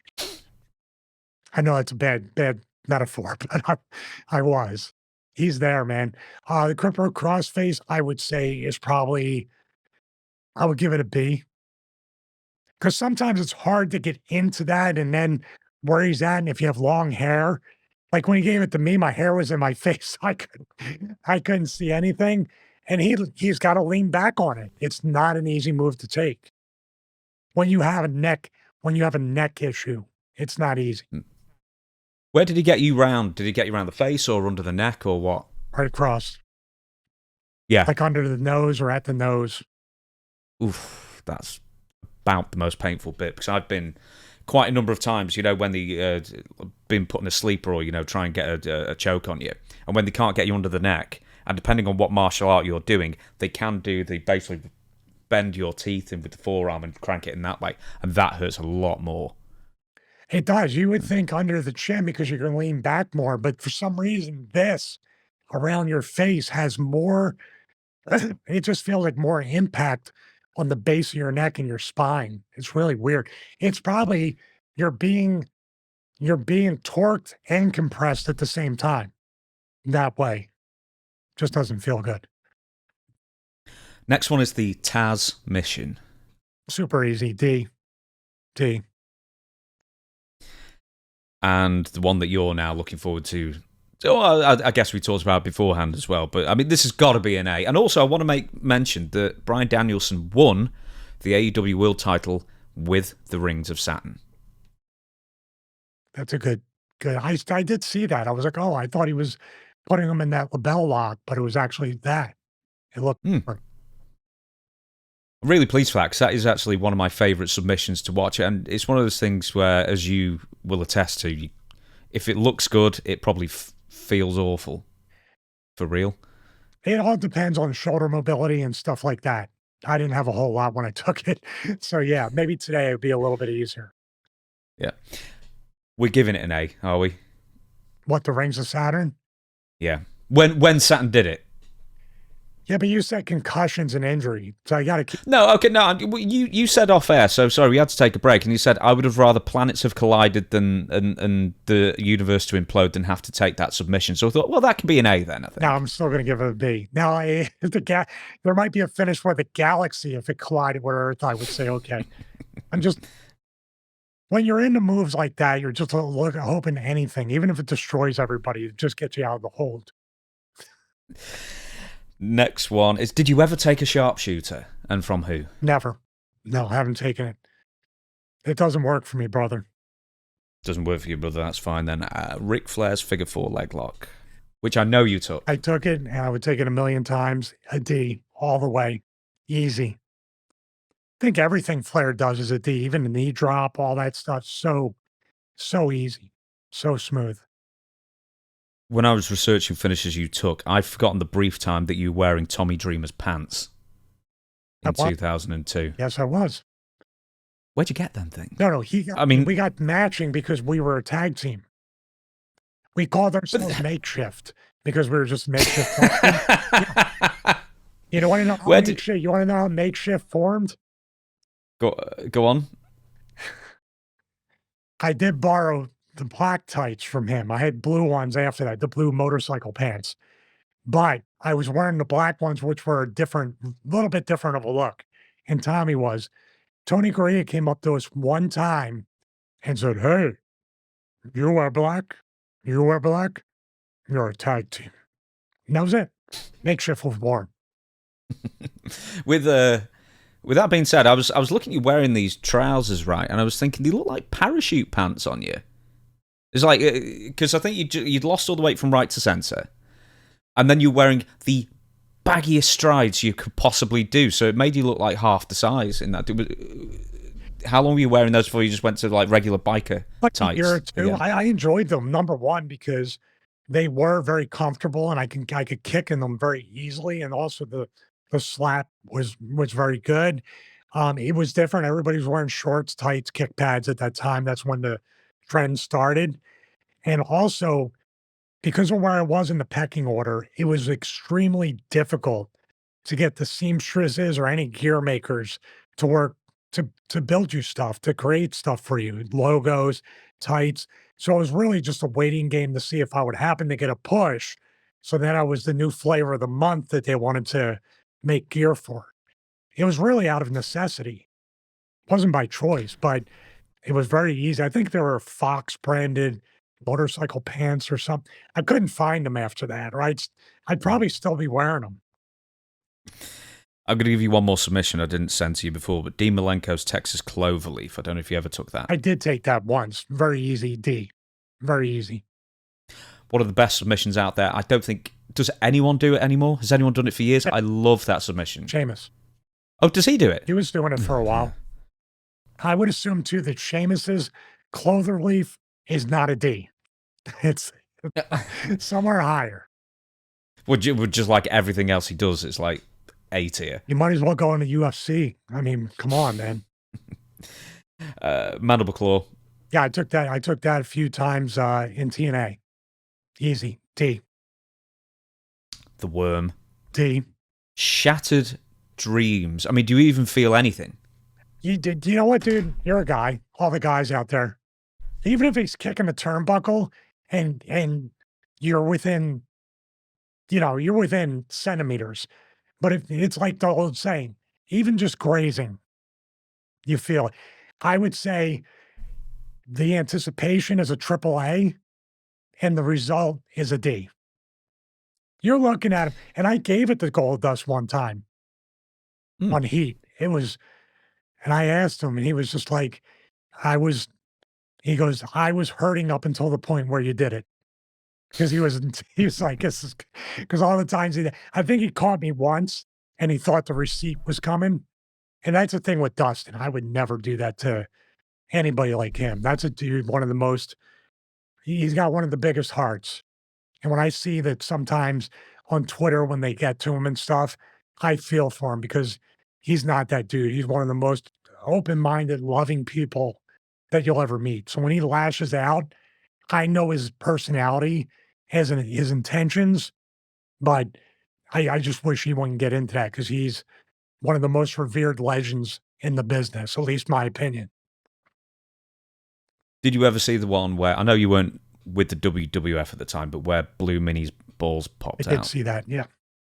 And it made it to Raw as well. It must have been a live show. You know what? I don't know. I think that the urban legend is it stayed in even on the tape draw. Like they did the live and then the tape. Did I ask Meanie about that? Well, I'll have to text him and ask him. I'm afraid for the answer, though, if nothing else. The last one we're going to talk about is the Dudley Boys What's Up.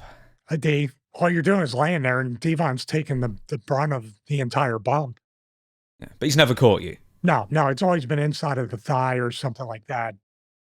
And for somebody that doesn't have, if you have long hair, you can really work that. Devon does not have long hair.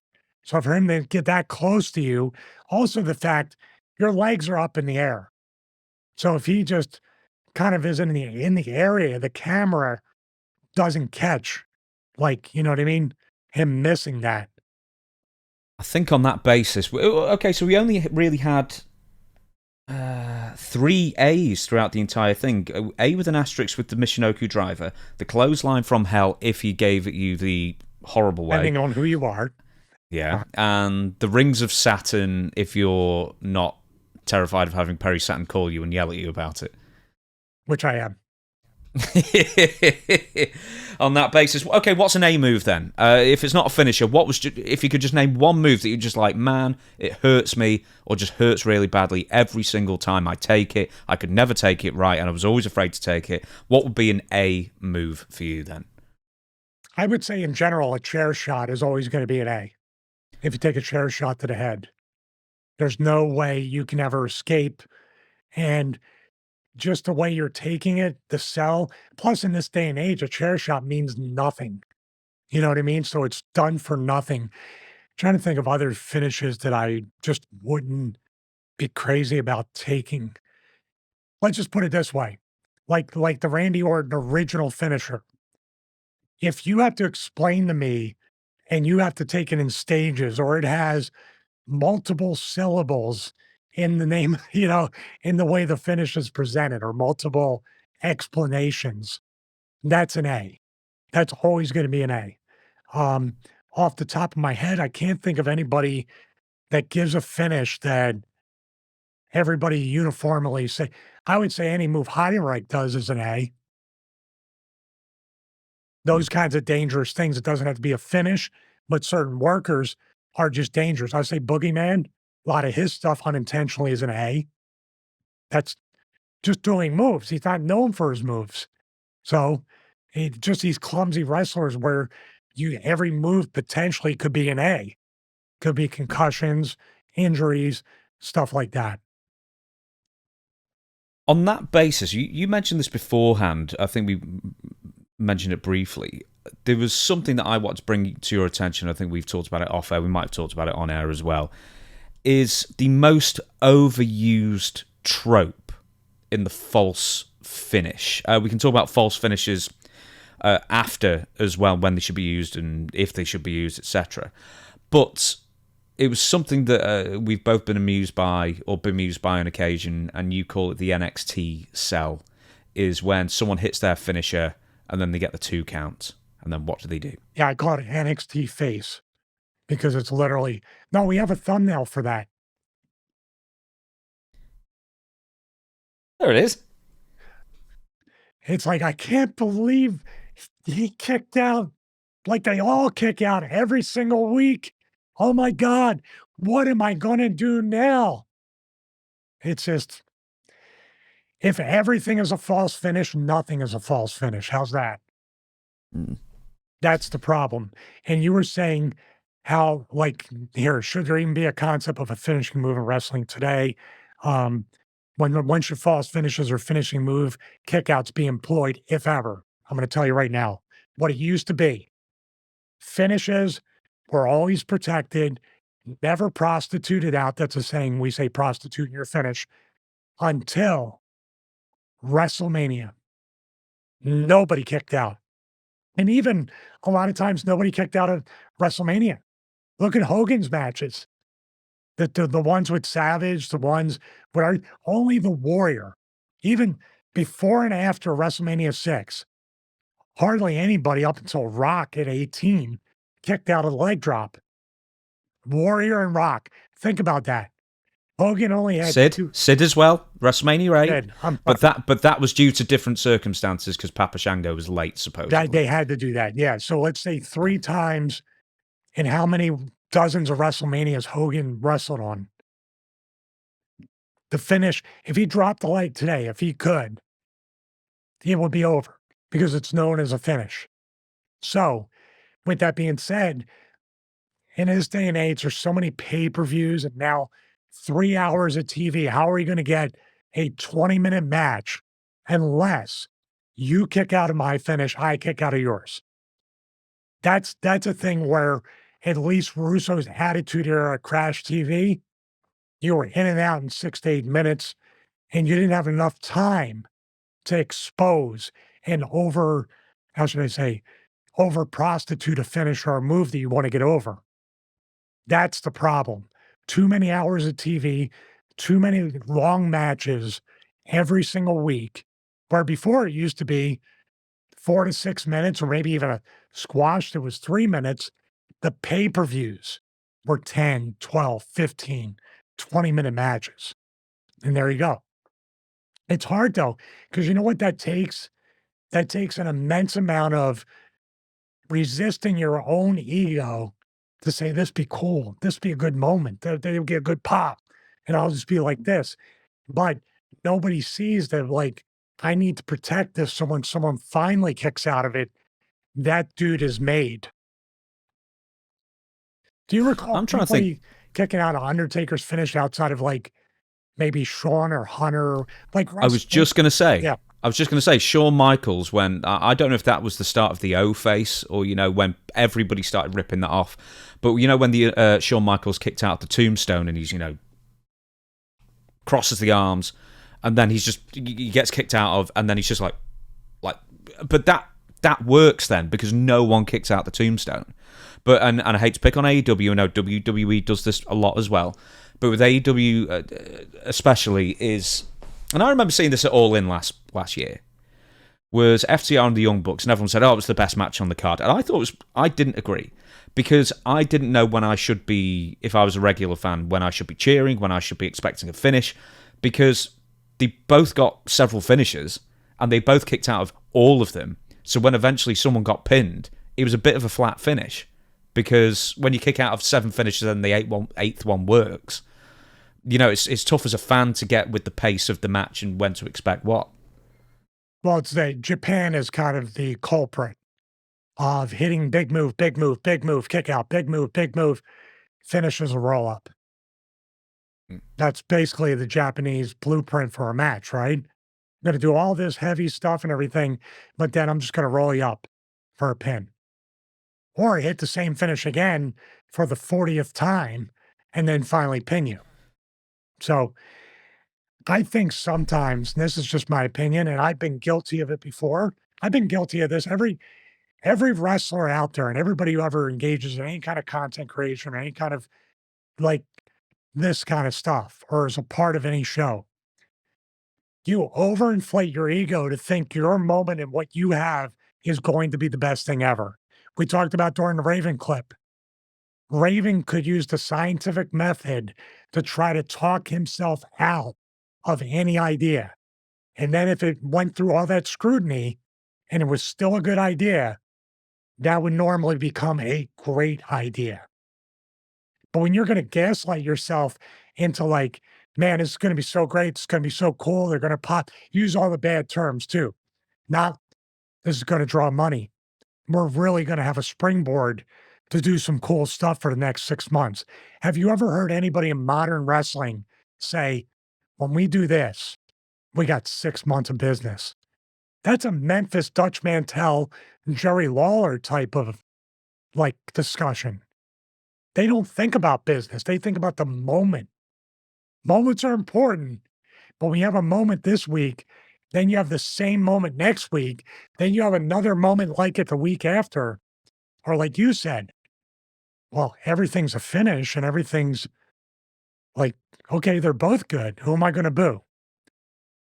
Okay, they're both pandering. Who am I going to boo? Like, now you're out of the match. Now you're just sitting there watching it going, yeah, kill each other. Cool.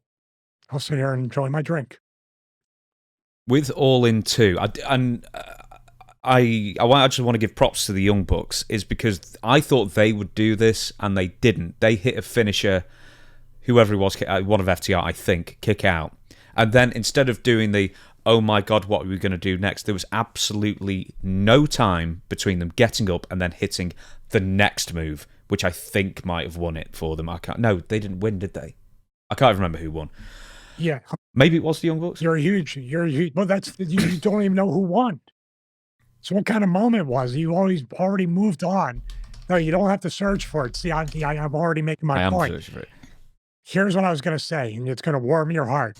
You know who sold the best confused, like post kick out or post anything in any match in history? Bret Hart at the Montreal Screwjob. That look around like, because it was real. When they rang the bell as he was trying to put the sharpshooter on Shawn, and they got that close-up look after the bell rang, you remember, right? Mm-hmm. Is that about as like the confused, I don't know what to do? This is uncharted territory right now in this moment.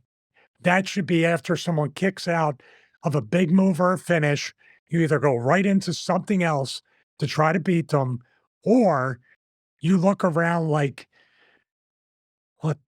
what the F? What the F? And you're literally it's like Brett's face is, what just happened? What's going to happen next? And what do I do? That's it. He goes through the 5 stages of acceptance in one facial expression there. But as you say, it's real, but he's just he doesn't pull any faces. He's just like, they did it. And that's what I read when he with his face there. Yeah, he just went, they got me. And it's just one of those things where he's just processing it slowly. He went to 5 stages of grief or whatever, acceptance. He did it, but then he was like, it's kind of like looking around like, is this stuff really happening right now? And then you're processing. Dude, it happened within 10 seconds max.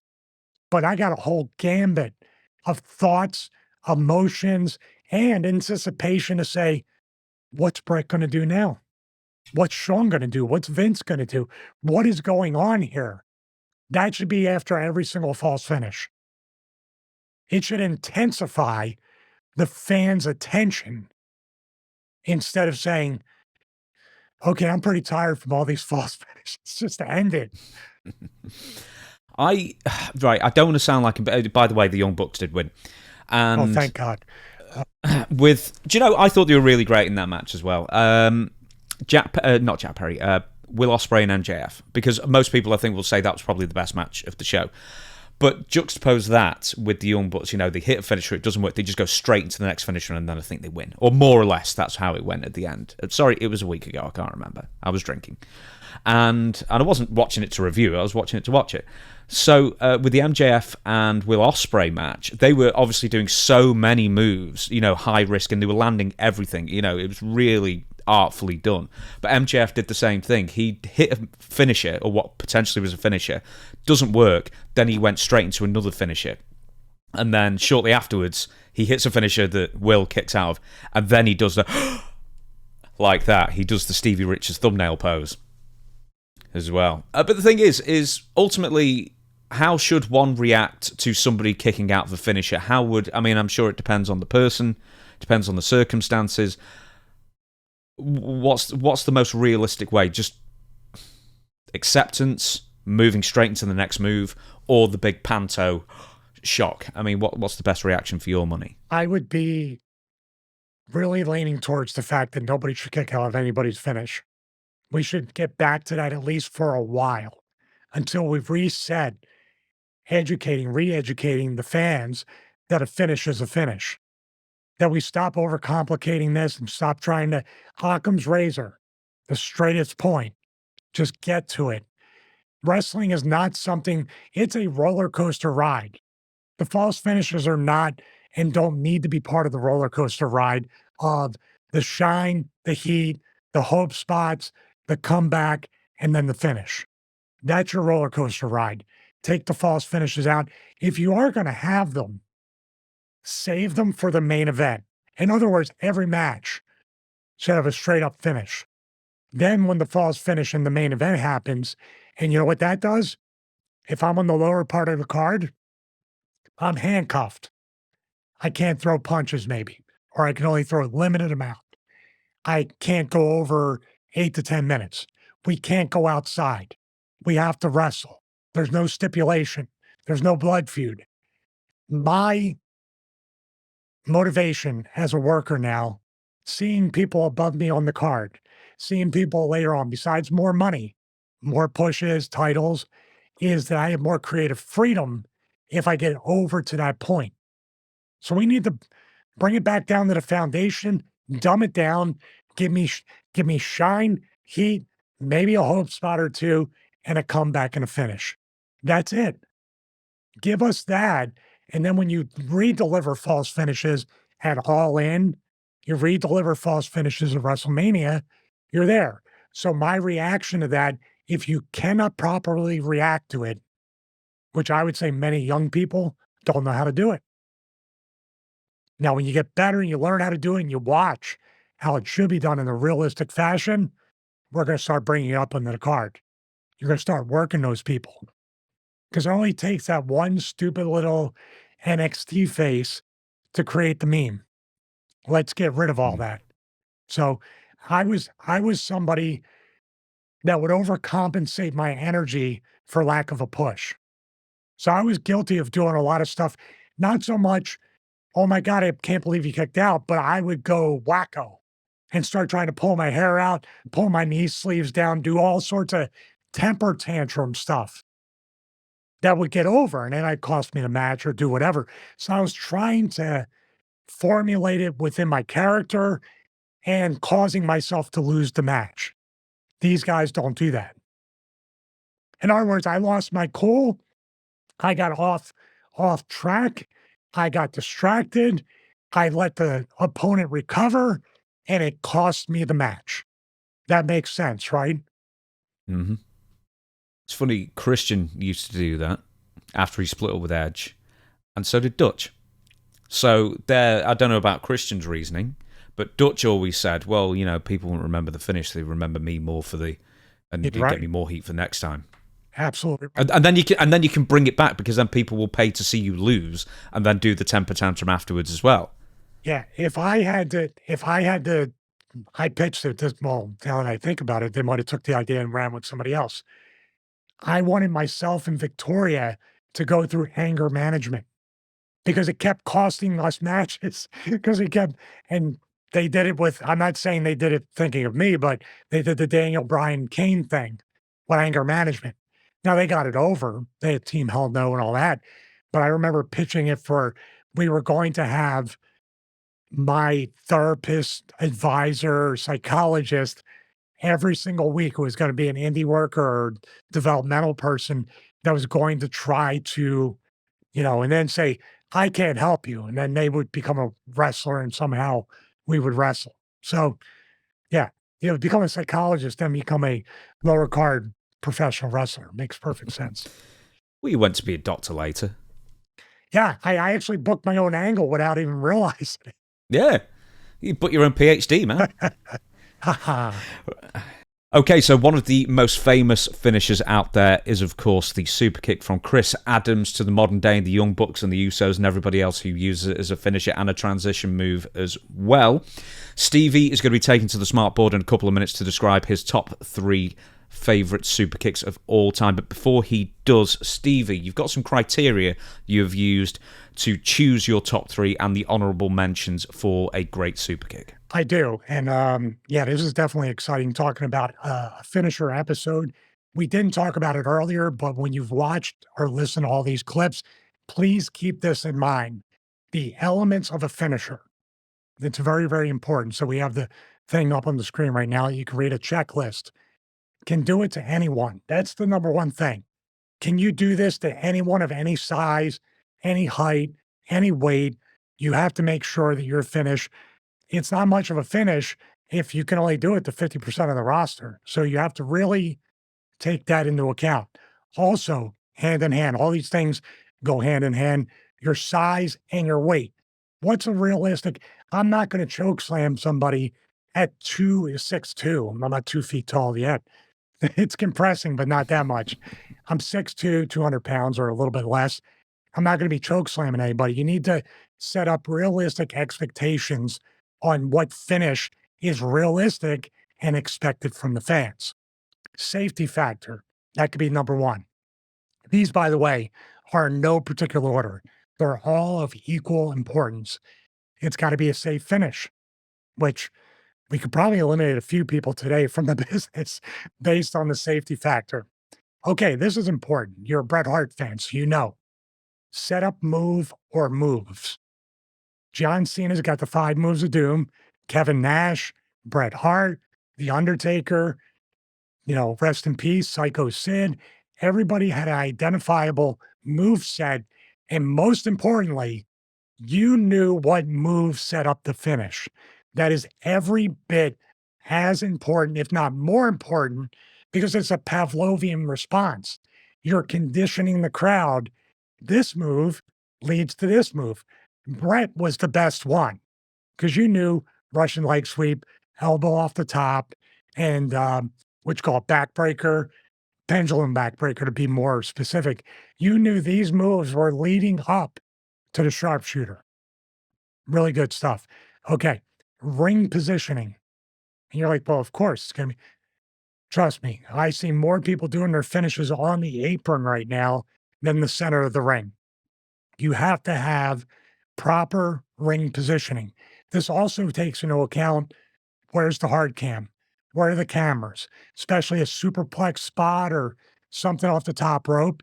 You want to make sure that you're getting a good, it's not the crowd, it's the camera that you're looking for. And you're looking for them so they don't have to look for you. If they're always trying to find you, they could miss the move right away. Okay, hitting the finish anywhere, RKO out of nowhere. That's the classic example. Shawn Michaels super kick. I would put Dolph Ziggler even more so into the category of coming out of a spot, hitting the kick. So that's the elements of a finisher. Now we're going to go into the super kick criteria, which is this specific thing. This is why we picked 3 people and we have some honorable mentions. Number 1, this is super kick criteria, by the way. Number 1, must be a finish or wrestler known for it. So the wrestler is known for that finish. Shawn Michaels, Sweet Chin Music. Undertaker, Tombstone. In other words, the finish identifies with the character. I know I didn't word that correctly because you're kind of like, what? I did not go to school for grammar or English. I didn't even really go to school for wrestling. Do we need some subtitles? You son of a bitch. Maddox, put some subtitles on just in case. Put the incorrect subtitles. Let's play a game. Okay. You have to consistently, I put in quotes because you're not really hitting anybody, consistently hit the super kick correctly. In other words, it has to look great and consistently look like it's a knockout kick.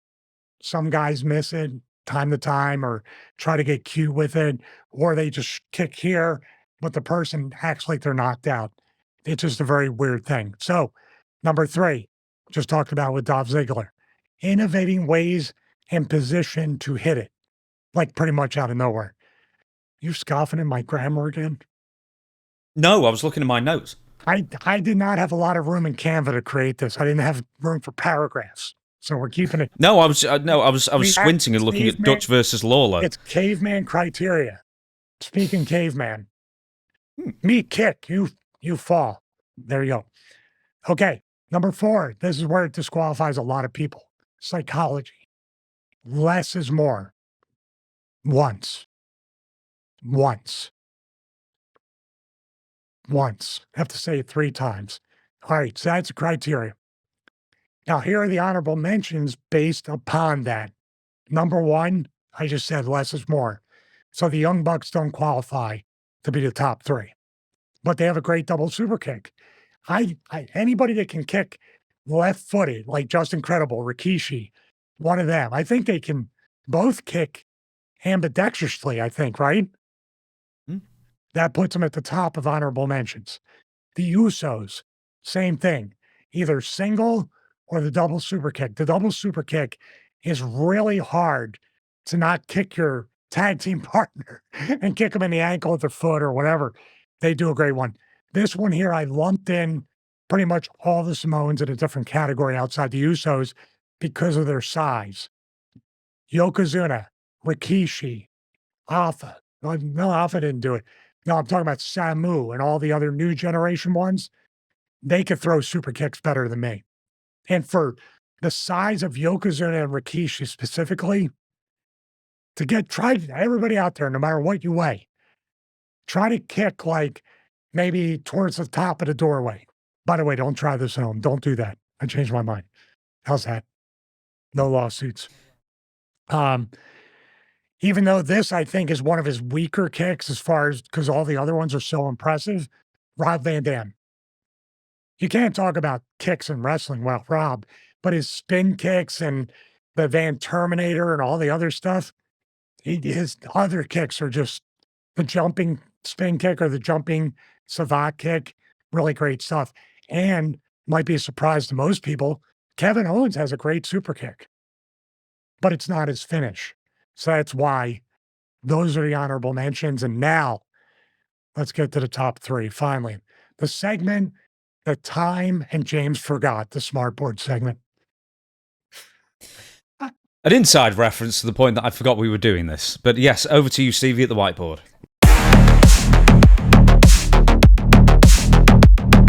All right, thank you, James. So we're going to do the top 3 super kicks, in my opinion, with number 3 being Dolph Ziggler. Like I said before, he can hit it with innovation out of anywhere, any spot, and that's what I really like about him. Here's the first one of Sheamus. What we're going to do is take a look here as we go, and just the camera angle, production-wise, the foot is underneath the chin right there, and I'm sure Sheamus told him, just bring it, but I think he still took care and stopped right there, and of course, but you see, what people don't realize is, I'm looking at the leg right here, this particular point right here, when you're throwing a super kick, you really do need to be balanced or else you're going to fall over and it's not going to be a lot of fun. So in this way, this leg being here, as the super kick leg is up there, and of course, kicks Sheamus straight up this way while he's based here is an extremely difficult thing to do. Literally, you're kicking up, your head's down, this leg needs to support the weight, and then you need to not fall. Now here, he didn't fall, he kind of stumbled a little bit, but here's another one. This is what I'm talking about with being able to hit it to anybody, hit it on anybody of any size, any weight. This here is a classic case of Big Show. He's not going to give him a superplex. He's not going to pick him up and press slam him like the Warrior, but he can hit him with a super kick. And I think what's really impressive here, and you're going to see this during Sean's one of them, obviously, he leaned in to take it from Sean. He's not bending over at all to get kicked by Ziggler. And of course, there's like a camera cut right there on Big Show. He stumbles doesn't go down, and here he is again with Big Show. I love this. Look, I've never seen anybody kick like that. Of course, he took care of him, but just Show's looking this way. He's kicking like, kind of like around like that from the back. So Show doesn't see it coming, but it's still a great kick. I know it's a work. He didn't really kick him, but what a great kick. Camera cut, and I would say a great bump by Big Show to just kind of watch him knee there, Paul. My God. What a great kick. All right, now I put this one in particular because if you're throwing a super kick, one of the hardest things is trying to kick somebody that's right here, and you got the rope right there, and you got to kick above and hit them without really hurting them. That's what Dolph does.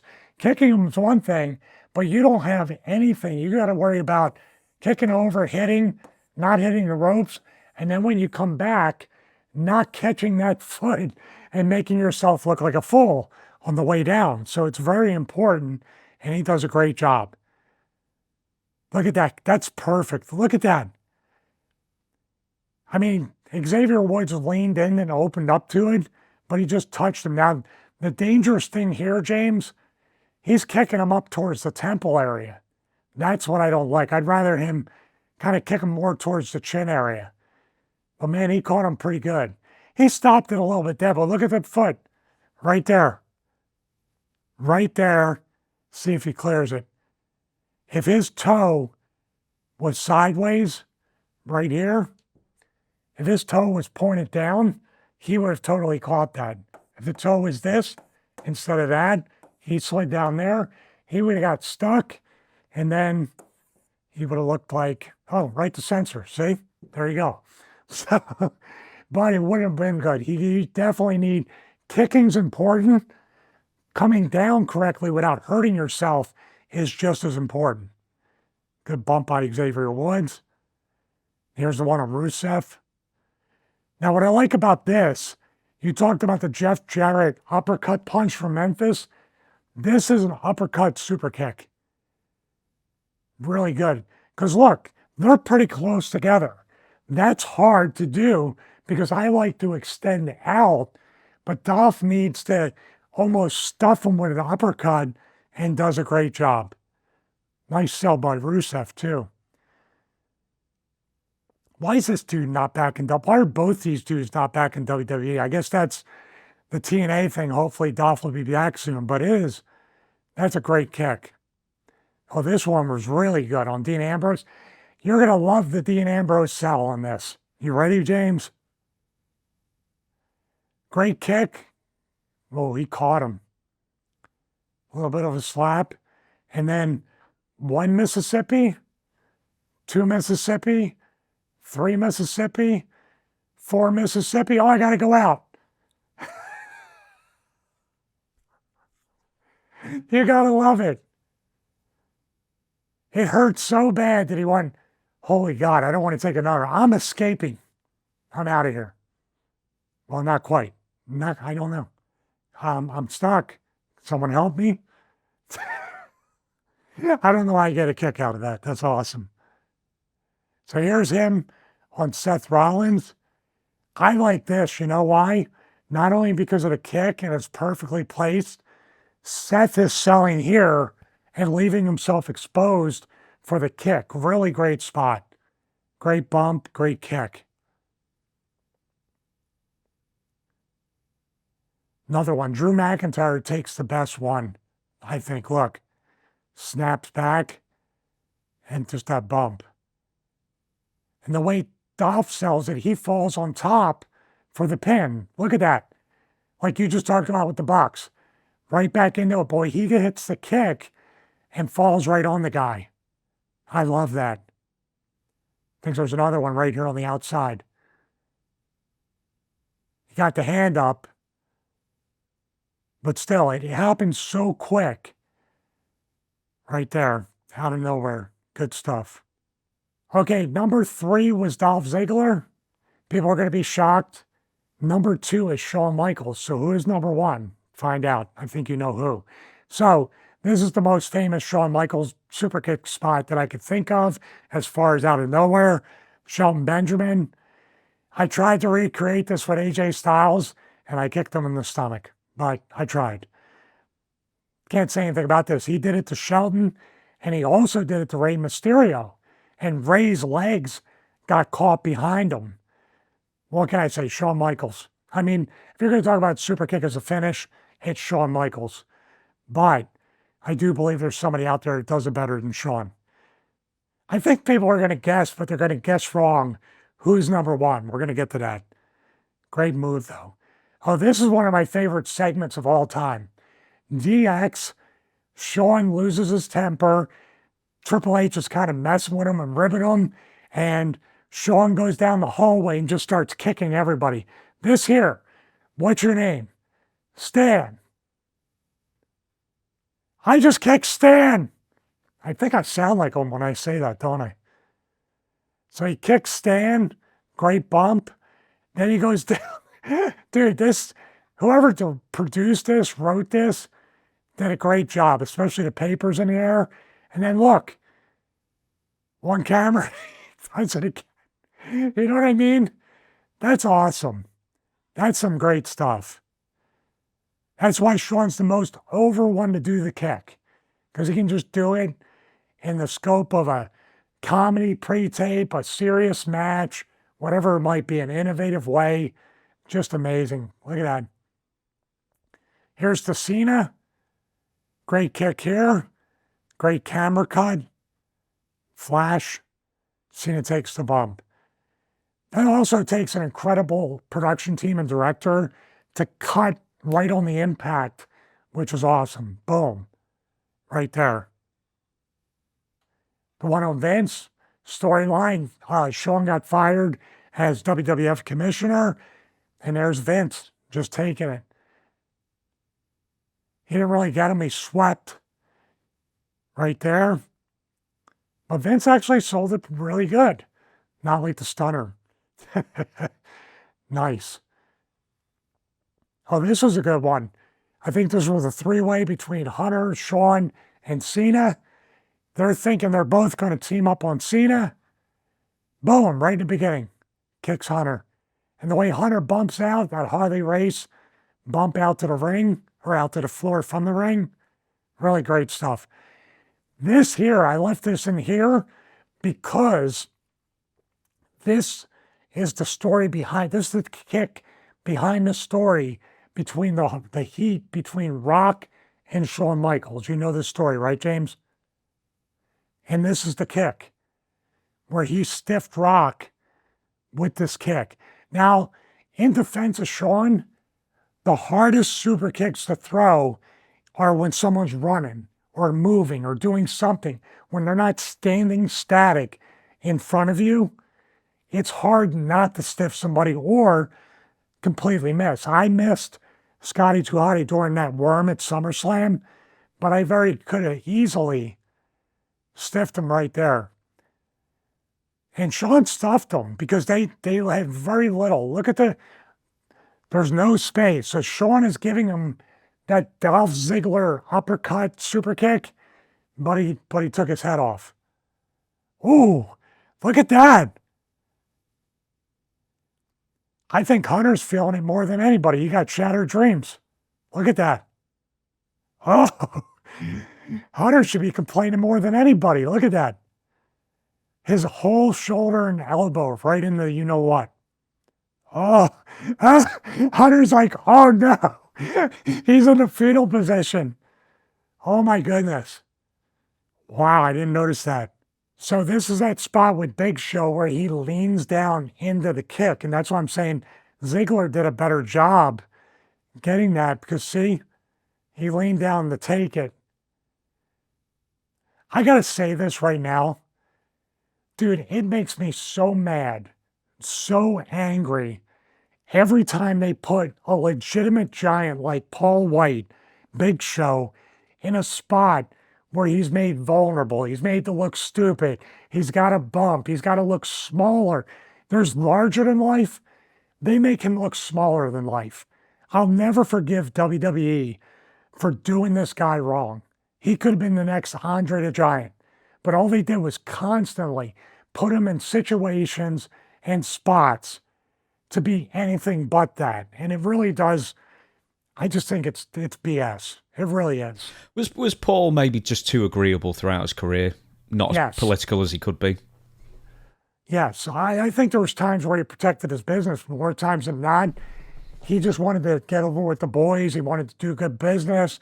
He was obviously coming from WCW to WWF, so he was probably tested. But when you got a guy over 7 foot who's a giant that can do moonsaults, you don't test him. You draw money with him. You make money off him. So I'll never understand it. Oh, here we go. Not your favorite spot, but the reason why I feel like this is one of the most over super kick spots ever is because of the wheelchair and Brett's bump from it. See, I gave credit to Brett. He's talking to Sean, basically saying, you don't have the guts, you don't have the stomach, you're a coward, whatever it might be. And then Sean, that's the best. Dude, come on. Well, that is amazing. I'm sorry to interrupt, Steve, but you do know that there's a story behind that super kick as well, don't you? I do not. The story behind that is that the super kick did not air on Raw that day. It was a live Raw, and they had a hard out. And Brett was talking for so long that the super kick never made it onto that Raw. Now, it was replayed the next Raw and all the weekend shows, but that was the maybe final straw in the relationship between Bret Hart and Shawn Michaels, that Shawn thought that Bret had talked too long and ignored cues on purpose. So this essentially was a tape segment that they inserted. No, this was live. This was the end portion of the live Raw. Nobody got to see the kick. Nobody got to see the kick until replays later on in the week and then next week on Raw. So one of the most memorable moments, at least to me, during the Attitude Era, which this is, it could have never been aired if they didn't air the replay. Yeah, exactly. Wow. Well, they drew money with it, right? Oh yeah, absolutely. They hated each other, but they. You right. Just because I want to pick up on this as well before, just because we're talking about Shawn Michaels, and I apologise once again for interrupting, but I suggest you weren't witness to, but were you witness to the Rock and Shawn Michaels backstage fracas? Because very little's known about it. No, I wasn't. Well, obviously, Rock had the Young Rock show, and one of the only, I think, the only guy that was left out of the show from that era was this guy, right? Mm-hmm. He was the only one that wasn't in it. Yeah, he's never liked Shawn Michaels.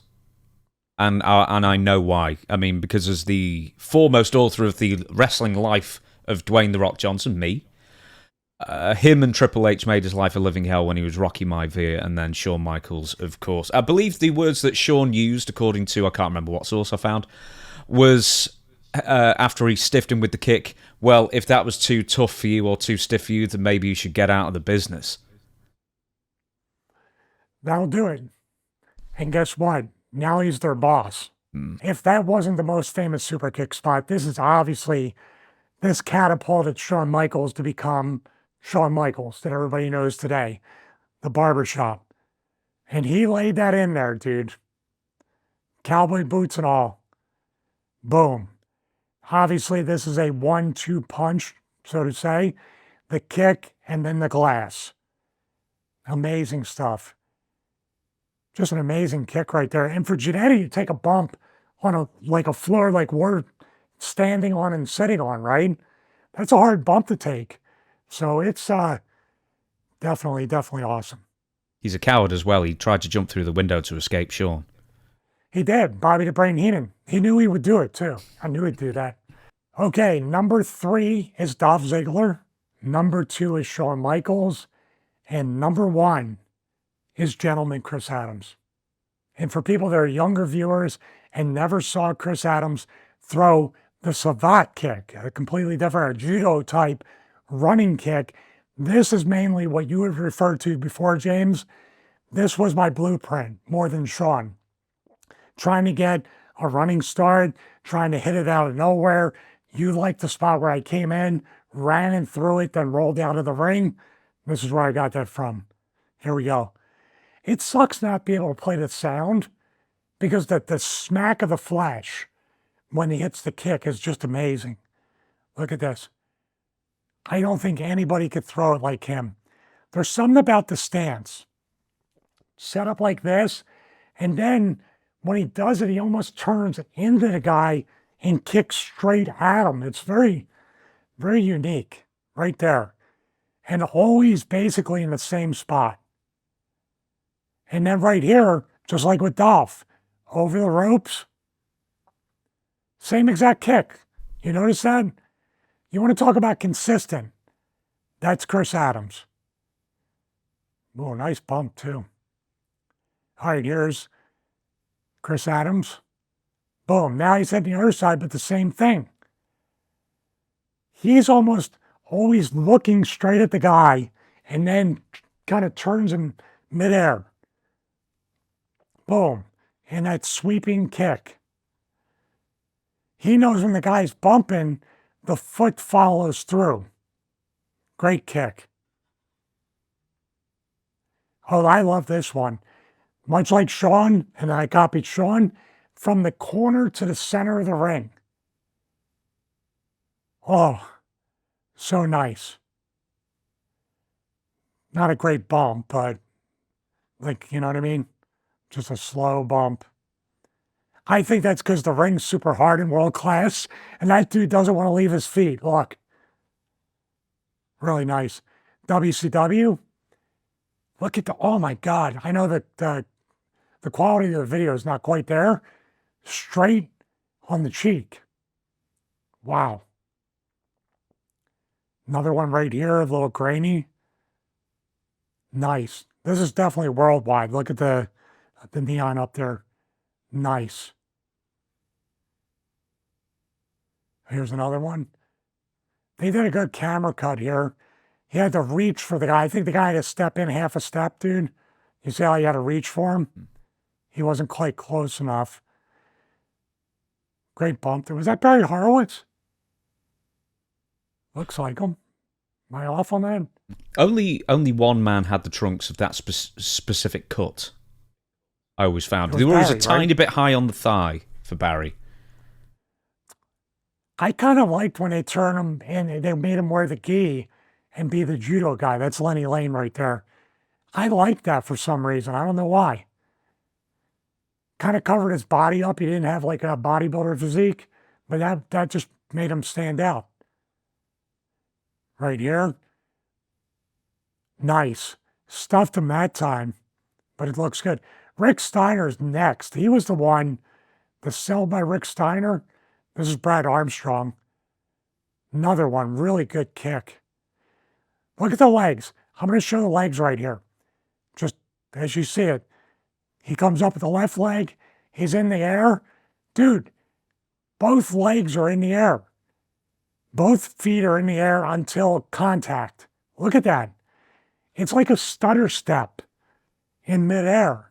I've never noticed that. Look at it. That's David Crockett. Look at him. Look at him, Tony. It's going to happen. Very nice. Here's one here. I put plenty in here. He's running across the ring. Once again, feet are in the air. Look at the feet. Wow. Never touched him, just grazed him. But put him through the ropes. That might be the best one outside of the Steiner one. Oh, here it is. Watch this. Good, easy kick. Got him right on the kind of the collarbone and the chin. But look at Rick's sell. I don't know why I like that, James. Do you know what I mean? Out on his feet and just gets knocked on his butt. Really great stuff. Wow. That's why I say it's number one, because it's so consistent. It's there. And also, he's in the air, switching his footing on a running stance, facing the guy, and doing all these things at once while being, what I would say, if not completely smooth, just safely snug. So some things I wanted to ask you as follow-up questions, especially with Chris Adams, which is pretty much unique to him as far as a sidekick goes, or the savate kick, is that at the end of it, he would fully extend or nearly fully extend his foot, and then he would swipe with the foot afterwards as well, which almost like adds to the, increases the likelihood of catching somebody, I guess. But Chris Adams, you know, precision of him is, top level. Well, based on experience, because I tried to do the sweeping kick too. I didn't do it as good as him. But basically, what I'm looking at is the cue that when the side of the foot, meaning the edge of the foot, which is what usually contacts up here in the collarbone, under the chin, or anything like that, that when he slaps, makes contact, and the person's bumping, he knows then with the stop, he can just, it's kind of like a two-stage kick, not counting the actual shutter, shuffle step and all that stuff. The actual impact of the kick with the slap of the leg, then the person bumping, I've noticed he sweeps it in the direction that the almost kicking through them, but not quite. So he stops dead when body contact is made, whether it's here, here, up here. And then when the person bumps and he's turning his body, he's sweeping away with it. So in essence, there's a bunch of different things going on, especially the most important stage is to make sure you stuff your foot in a place that's safe, that makes contact, to give the guy the indication to take the bump. Then when the guy begins to bump, subconsciously, we're breaking it down really for the first time. So when the contact happens and it, that base foot is now on the ground. Now you're turning away, but the foot can now extend. Then when the guy takes the bump with the foot extended, you basically come up with both feet, or what I do sometimes is I'll kick, sweep through, then drop down to my knee. So there's a bunch of different ways. So whether he was trying to protect somebody or trying to stiff somebody, I don't think there's a difference, if you know what I mean. Like if he was going to kick somebody, there wouldn't be a slap of the leg. There wouldn't be. He looks like he's a judo guy, so he can kick somebody, I assume. And I'm sure. Well, considering strikes were taken out of judo quite a long time ago, I suspect he's probably done some karate as well. Well, I could be off with this, but we're talking about the 80s. So when did I don't know when strikes were taken out of judo. He compete in judo because that was his whole gimmick. Was he learned that savate kick in judo? So we could be in an era where the strikes were allowed. Yeah, I don't know if it was the 60s, sometime in the late 50s, early 60s. Oh, I'm sorry, what happened to the judo chop? It was then replaced with the karate punch. That's something I'm going to have to research beyond this, I guess. But I've got some follow-up questions as far as taking a kick. Now, I've never been a wrestler. I've never pretended to be a wrestler. I don't think I'll ever do a wrestling match. Good for you. Thank you. Has anyone caught you, and this is a particular worry of mine, not only with certain kicks, but also chops as well, has anyone caught you in the neck or throat, specifically? Oh, yeah. Yeah, definitely. Throat chops, especially, like someone's trying to give you those kobashi chops, but it slides up and it doesn't, it's like the shattered dreams. All you gotta do is graze my Adam's apple. I feel it. But super kicks, I didn't take a whole lot in my time. I've taken some of them, but never under here. Always the kick would be here. And this would get caught a lot.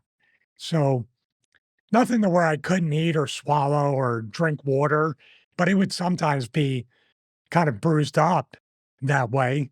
I never got caught straight in the mouth or the nose. I was more concerned with this rather than over here.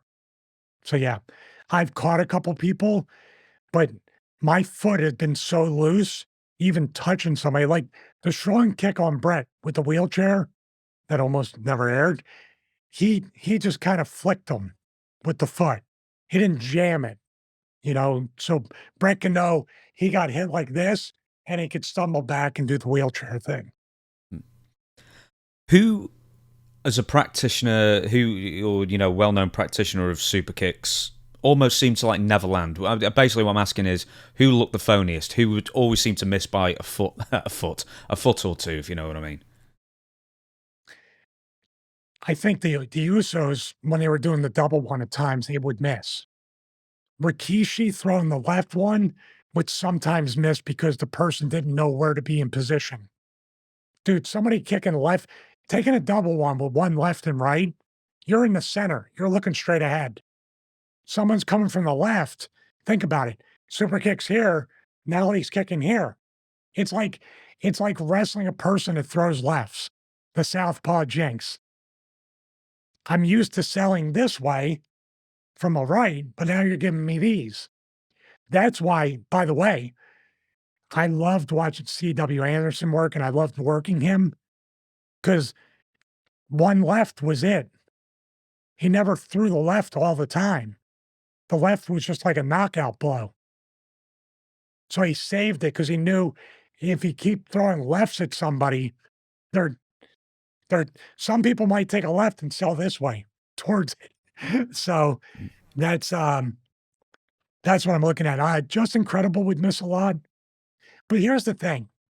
Here's where you're like, well, of course, he's trying not to hurt anybody. That's my first inclination of, would I rather somebody hit me really hard or miss? Well, I got all this long hair, so you can kick me here, and I can pretend you got my jaw. So it's hard to say. Who else used to throw kicks? I was thinking the Rockers. They used to do double kicks that could be really kicks, hit or miss. Yeah. Mm-hmm. Double super kicks are easy, like I said, because all I'm doing is looking, you're on this side and this side. I'm looking straight down the middle, and it's coming up here. It's easy. The only thing I got to worry about is that you guys don't kick each other's feet. The opposite then, who stiffed with the kicks the most? The super kick specifically. Well, it all depends. You're talking about who's were the most there and would catch me. Rob Van Dam. They would catch me, but the thing is, Rob was probably kicking me at 5%. Rob's a super tough guy, and he can fight, and he can go, and he knows all the martial arts stuff. So I guarantee you, Rob was taking care of me, but 5% of his power is still a pretty stiff kick. Who had the most innovative setup for the super kick, or the most innovative setup that you saw for the super kick? A good example was that Shelton Benjamin, Shawn Michaels one, which I think is one of those things that 20 years later, that one seared into my memory, that one. But any others? But consistently, time and time again, anytime they threw the kick, it would have to go to Dolph Ziggler. Just as I gave the example in that Smartboard segment, Dolph can put it anywhere in a match and put it anywhere on somebody. I've seen him doing kicks to the back of the head of Nakamura. We didn't show it because it's not something I recommend for young wrestlers to ever do, but he pulled it off. And the camera had Nakamura straight on, so he could have kicked him in the back, and we would have never known. Who has the best timed leg slap for a super kick, do you think? Adams, Shawn, and Dolph. All three of the guys from the Smartboard segment. The Usos can hide it, and they have pants, so it makes the slap. You can put it anywhere. The Rockers with the double one, they would slap their leg. I think the most egregious is obviously the Young Bucks. That's the worst, the leg slap. Yeah, I would say probably there's a lot more good. Then some guys like to slap the stomach. That's another thing from back in the day. Who would be most likely, as far as the recipient goes, to either just accidentally just get their arms in the way, or would just instinctively close up? Well, from what I was watching, I think Drew. I didn't know Drew would get the hand up so, like, blatantly, get the hand up. That was probably the one I saw. Nothing comes to my memory of anybody. Now, I've wrestled people. I've seen people and I've wrestled people that when they got kicked, they fell forward, which I think is the goofiest thing ever. Roderick Strong would fall forward, running into a super kick. And I was like, why? That's just goofy. Oh, well, speaking of that, so that would be one of the worst sellers of the Superkicks. So to end this segment and end this show on who is the best seller, the best recipient of a Superkick? Oh man, that's a tough question. Who's the best? Sabu, one of the best. Because Sabu wouldn't act knocked out. Sabu would be checking his teeth and his jaw and trying to do this to put it back in. Randy Orton, a lot like that. Takes a super kick and almost like his jaw's dislocated. I love those outside of the finish. If you're getting kicked throughout the match, I love the sell. Like, dude, what are you going to do if you get hit in the mouth? Or even if you just like bite your lip, like when doing something, you're like, oh, you don't go, there's a thumbnail. Mhm. That the most painful finishes. And then just if you can put me in a coffin from there, that would be great. I will I was do. I'll almost get in on one that. a couple of years ago. We could have a great thumbnail. Yeah. Oh, we'll do that for a future one then. Why not? What, me in a That'll- coffin? What are you that- talking about? Yeah. If you can take a photo of that. No, I'll Photoshop you one. Okay, so we're going to close out the show. Just before we do that, I mean, we talked about Shawn Michaels, we talked about Chris Adams, we talked about Dolph Ziggler and the Young Bucks and the Usos and Kevin Owens and other people like that. I could have sworn there was someone else we should have talked about for Superkicks who had it as a finisher. I don't know. Must Triple H? That Big was Show? it. Yeah, Triple H. Big Show did actually have one at one Great- point, a sort of great- super kick, didn't he? Yeah, moonsault, super kick. Don't get me mad again. We're ending the show. I get mad every time I think about that dude and the way he treated him. In fact, I was probably thinking of the Big Show. Yeah. Right, on that basis, then, thank you so much, everybody, for watching the show. We're out, of course, every single Friday. Clips are going to be on the YouTube channel sporadically throughout the week as well to keep your attention. And, of course, this show is a podcast as well, available on all podcast platforms. Once again, Stevie is interested if you are a prospective promoter or anything of that nature, or you've got a wrestling school, and especially if you live in Florida, he would love to give a seminar, or we would love to consider a seminar booking or teaching booking or that kind of thing, because basically it's what he loves to do more than anything else as far as that kind of thing. But don't let that put you off throwing lots of money at him as well for signings as well. Any other stuff we need? Oh, I'm sorry. Yeah. But until then, we will catch you again next Friday. Stevie, over to you for the outro. Or do you want me to do it? Am I doing the outros these You can days? totally do it. Go ahead. You can tell Okay, my voice then. is gone. I'm out of tea. I'm out of tea. And what's a Roddy Piper they live? I was going to butcher it. I'm here to do it. Chew bubblegum. And drink some tea. And I'm all out of tea. And we're all out of time as well. We'll see you again next Friday.